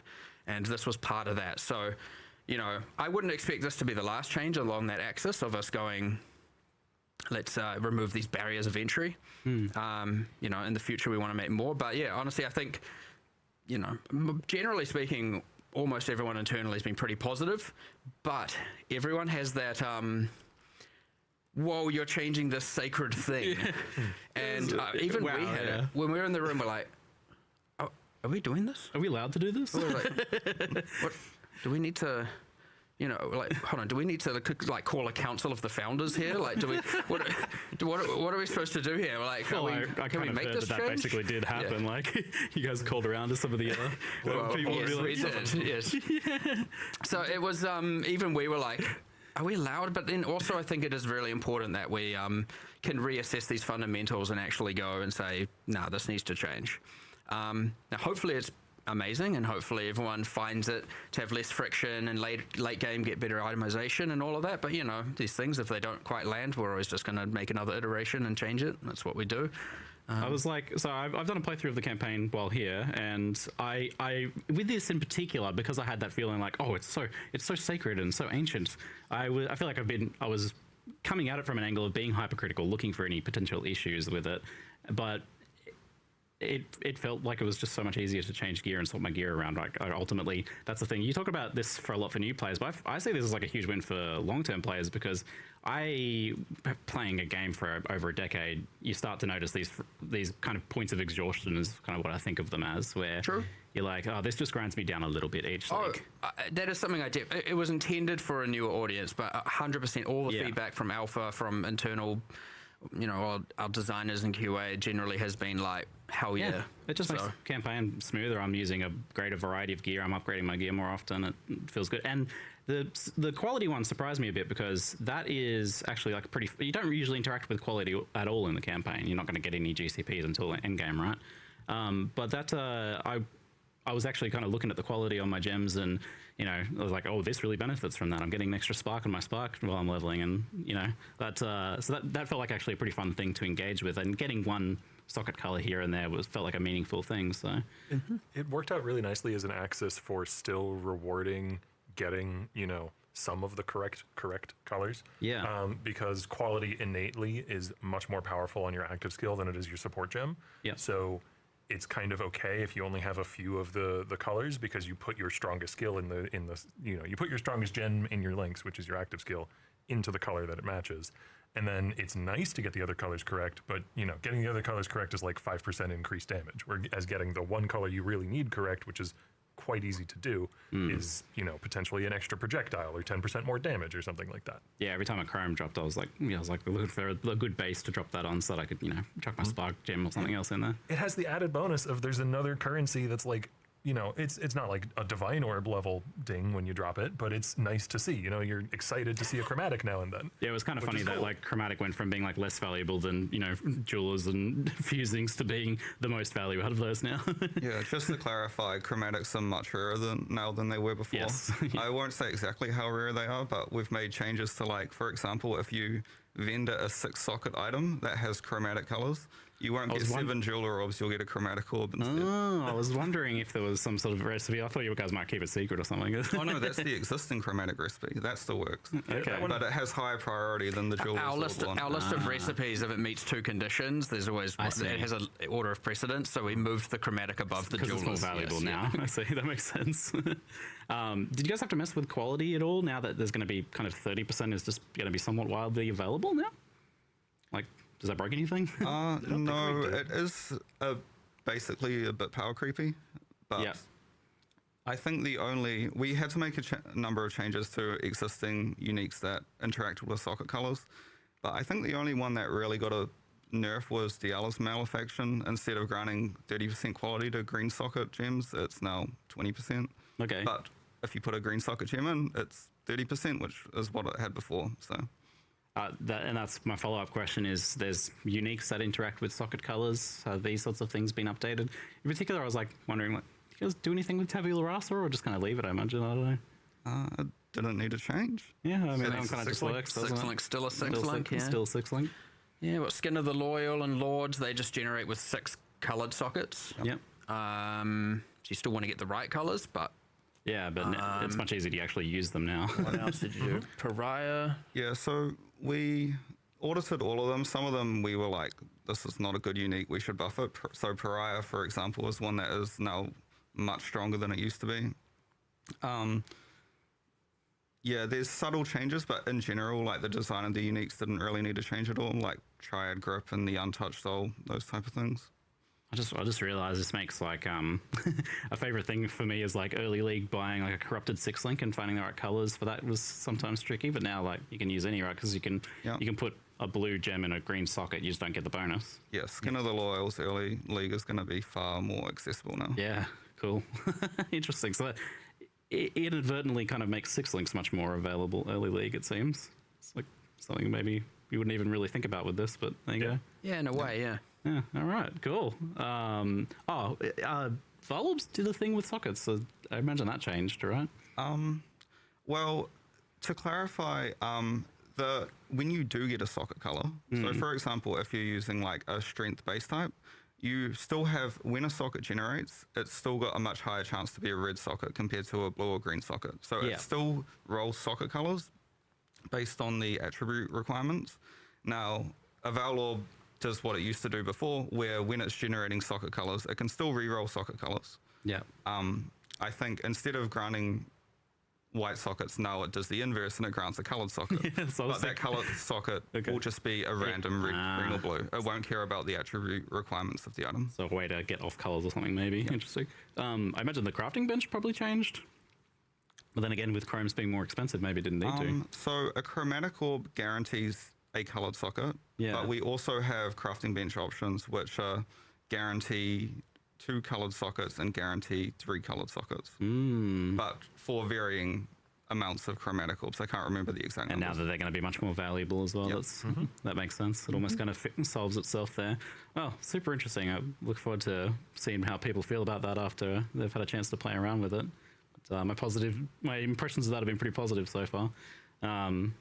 If anything, like, I guess if there's any negative I could probably nitpick about it, it seems that maybe like it removes some of the identity from those items, mostly more in the campaign where you're not seeing their colors come up all that often. So like armor, energy shield thing is not necessarily as distinct from an invasion thing, since you can change them around a lot more. Was that something you guys were worried about at all with this? Not really. You think so? A little bit. I understand that it is, especially from the visuals. Yeah. But like the item holds itself, you know, and with respect to its defense type, its mods. But yeah, I mean, I get that almost everyone, I was just thinking about it now, or I play with sockets always shown. I don't think I've seen anyone in a long time not play with sockets always shown. So I was just thinking that, like, generally when you're looking at an item, in fact, you're not really seeing its item art. You're just seeing some combination of colors. So, yeah, generally you're going to be like, hey, this doesn't look like how it used to look. But I would honestly say that that doesn't need to be part of it. So it shouldn't need to be part of its identity. Nice. Even though I get that it will feel that way, for sure. Well, I know this was the main change for this expansion, but on the side, in your spare time between working on socket colors, obviously you made this thing called Curse of the Orflame. This is a pretty unique and I think delightfully goofy mechanic. It's definitely a weird one. At first I thought, it's delve but moist, but then that seems to be oversimplifying it a little bit. Because it's also got a little bit of a blend of other ideas and definitely seems to very much be its own thing. I'm curious, how did this idea for this like Subnautica League come about? You know what? Strangely, it actually didn't even start from the point of we should go to the ocean floor. What I wanted was a league where, you're exploring in similar sort of to the Wildwood, because I like that mechanic, but like a league mechanic where you're exploring and trying to uncover things as you go. And it was originally going to be, I believe, like bestiary adjacent, where it was going to be in like the spirit realm where all the bestiary bosses are, and you're like clearing spirit fog. But that was not a thing that we had nearly the assets to be able to pull off nearly as well as like an ocean themed league, because you can, you know, go look at half the monsters in the game that pre-existed, and they're on the coast, or they're near the shore, or they're on an island, and therefore, you know, it's crabs and horrible squid creatures and starfish and all that. And so it just made a lot more sense to go with an ocean themed league. And from there, everything just kind of exploded into being. Yeah, a lot of that also inspiring. Like, the same mechanic can often be applied to many different themes in different ways, and so a huge part of the win there, he's talking about ocean, biome, assets, creatures. Well, we had just done Act 4, right? You know, so, and POE 2, so all of a sudden we have islands and sea creatures and everything there, and it's like, okay, well, we like to reuse stuff and port it back and use so we get to use all the modern art. The other thing is the environment artists are familiar with those assets, so when they're trying to put together all these things, they know exactly, and the level designers, they know exactly where everything is. Makes it way easier, and then you don't have to like look through and find 13-year-old assets and stuff trying to go like, okay, how can I reuse this? And then, yeah, it's nice to have full art sets of modern art, because when you mix old things that aren't what we call PBR and non-PBR, when you have the old POE 1 assets intermixed with the new modern assets, they stick out like a absolute sore thumb. So yeah, going in, obviously, it's when you're picking a theme, it's often good to look, what art do we have? How can we use that or reuse that? Because then you get to make a hell of a lot more content for significantly less cost. So that's kind of what helped inspire it, because we also like, oh, I was like, and he doesn't necessarily know what's being made for POE 2, and that's like where I'm kind of the bridge, and I'm like, yeah, because you're fully on POE 1. Yes. Yep. And he's like, well, what monsters? And I'm like, oh, well, let me give you that. And I was just like, massive list. I'm like, go to this area, go to this area, go to this area, any of these will work. Big starfish and all that stuff, and so sea otters. Yeah, I love otters. The otters definitely caught me by surprise. Yeah, we had a task that we hadn't finished called Demon Otter. Yeah. You didn't even point me at that. I went and found that one. Yeah. I felt slightly bad blowing up the otters. They're kind of cute. Well, you can get one as a pet from the upcoming mystery box. I feel like I'm like, how did you find that? Are you just going into our issue tracker and typing otter every 3 days and like waiting for something to appear? It's like, I refresh the issue tracker at the start of each day because I'm curious what's being worked on, and I saw otter like years ago. Control F otter, and it stuck in my head. He's a nice script that just checks for him every day and alerts him, pings in the moment it goes in. Hundreds of these things getting made per day. It's like kind of to just know to search for that is like really weird. So I don't know. I'm sus. So, I mean, so you had some assets for it, but also, like, if you'd done the Wildwood Einhari sort of thing, that sounds cool, but it wouldn't have been quite as unique as this, I think. Like, I don't think we haven't had this, like, exploring the ocean floor thing before. I got a question for you. Sure. Is this a real boat league? I was wondering, yeah, because, like, you go into a boat, but we're not like, what makes a boat league? Does it just have to have a boat in it? Because that's a pretty low bar. You have to be at ocean? Do you have to be fighting? I think some people draw the line at sailing. I think it has to be moving. I think you have to. I think fishing. They would say. Whoa. Hold on. We'll get to that in a second. Oh, you're rolling. I think that a true boat league to some people is one that must induce seasickness. That's your line. Screen wobble and like. That is not what I thought you would say. We've not done that this week. Thank you for not doing that. I feel like the true boat league has to have combat on a boat. We're gonna have some boarding actions or something, like some boat to boat cannons and blowing up. Access, yeah. Isn't it a town area? I guess you can't like spawn specters or anything and. In the Deepwater hub. Sorry, Deepwater was the working name. In the Curse of the Allflame hub area on the Sovereign. You can drop items on the floor on the boat. It is technically a combat area, so you could, in theory, spawn specters there if you wanted to. Shoot projectiles out to sea. Yeah. I guess you can. Sorry, but it was mentioned though, like, does this also count? The same question could be asked of fishing. Does this count as fishing if you're on the ocean floor killing fish? Does that count as fishing? And does this tread on the toes of the existing fishing mechanics, obviously, as well? You would have had to have considered that. Did you confer with the fishing team when you were? I think that going down and killing fish is not fishing. I think that's... But what if you're holding a spear, though? Oh, but we don't have spears, so it doesn't matter. Perfect. Problem solved. So you're basically saying like dynamite fishing doesn't count as fishing then, for sure. It's 100% cheating. It is important for us to clear up this because, like, we need to always be just almost delivering boat leagues, but not quite delivering boat leagues. So I just wanted to make sure we succeeded in our goals here. There's this like grand plot of stringing along the POE community for as long as possible for a boat league. Like, that's true. When I pitched the retheme, Mark was very cautious. You know, like, oh, we don't want to give him too much. We got to keep him coming back for the next potential boat league. I see what's going on here. Yeah, it's like there's this tick box of league must have boat, and then indented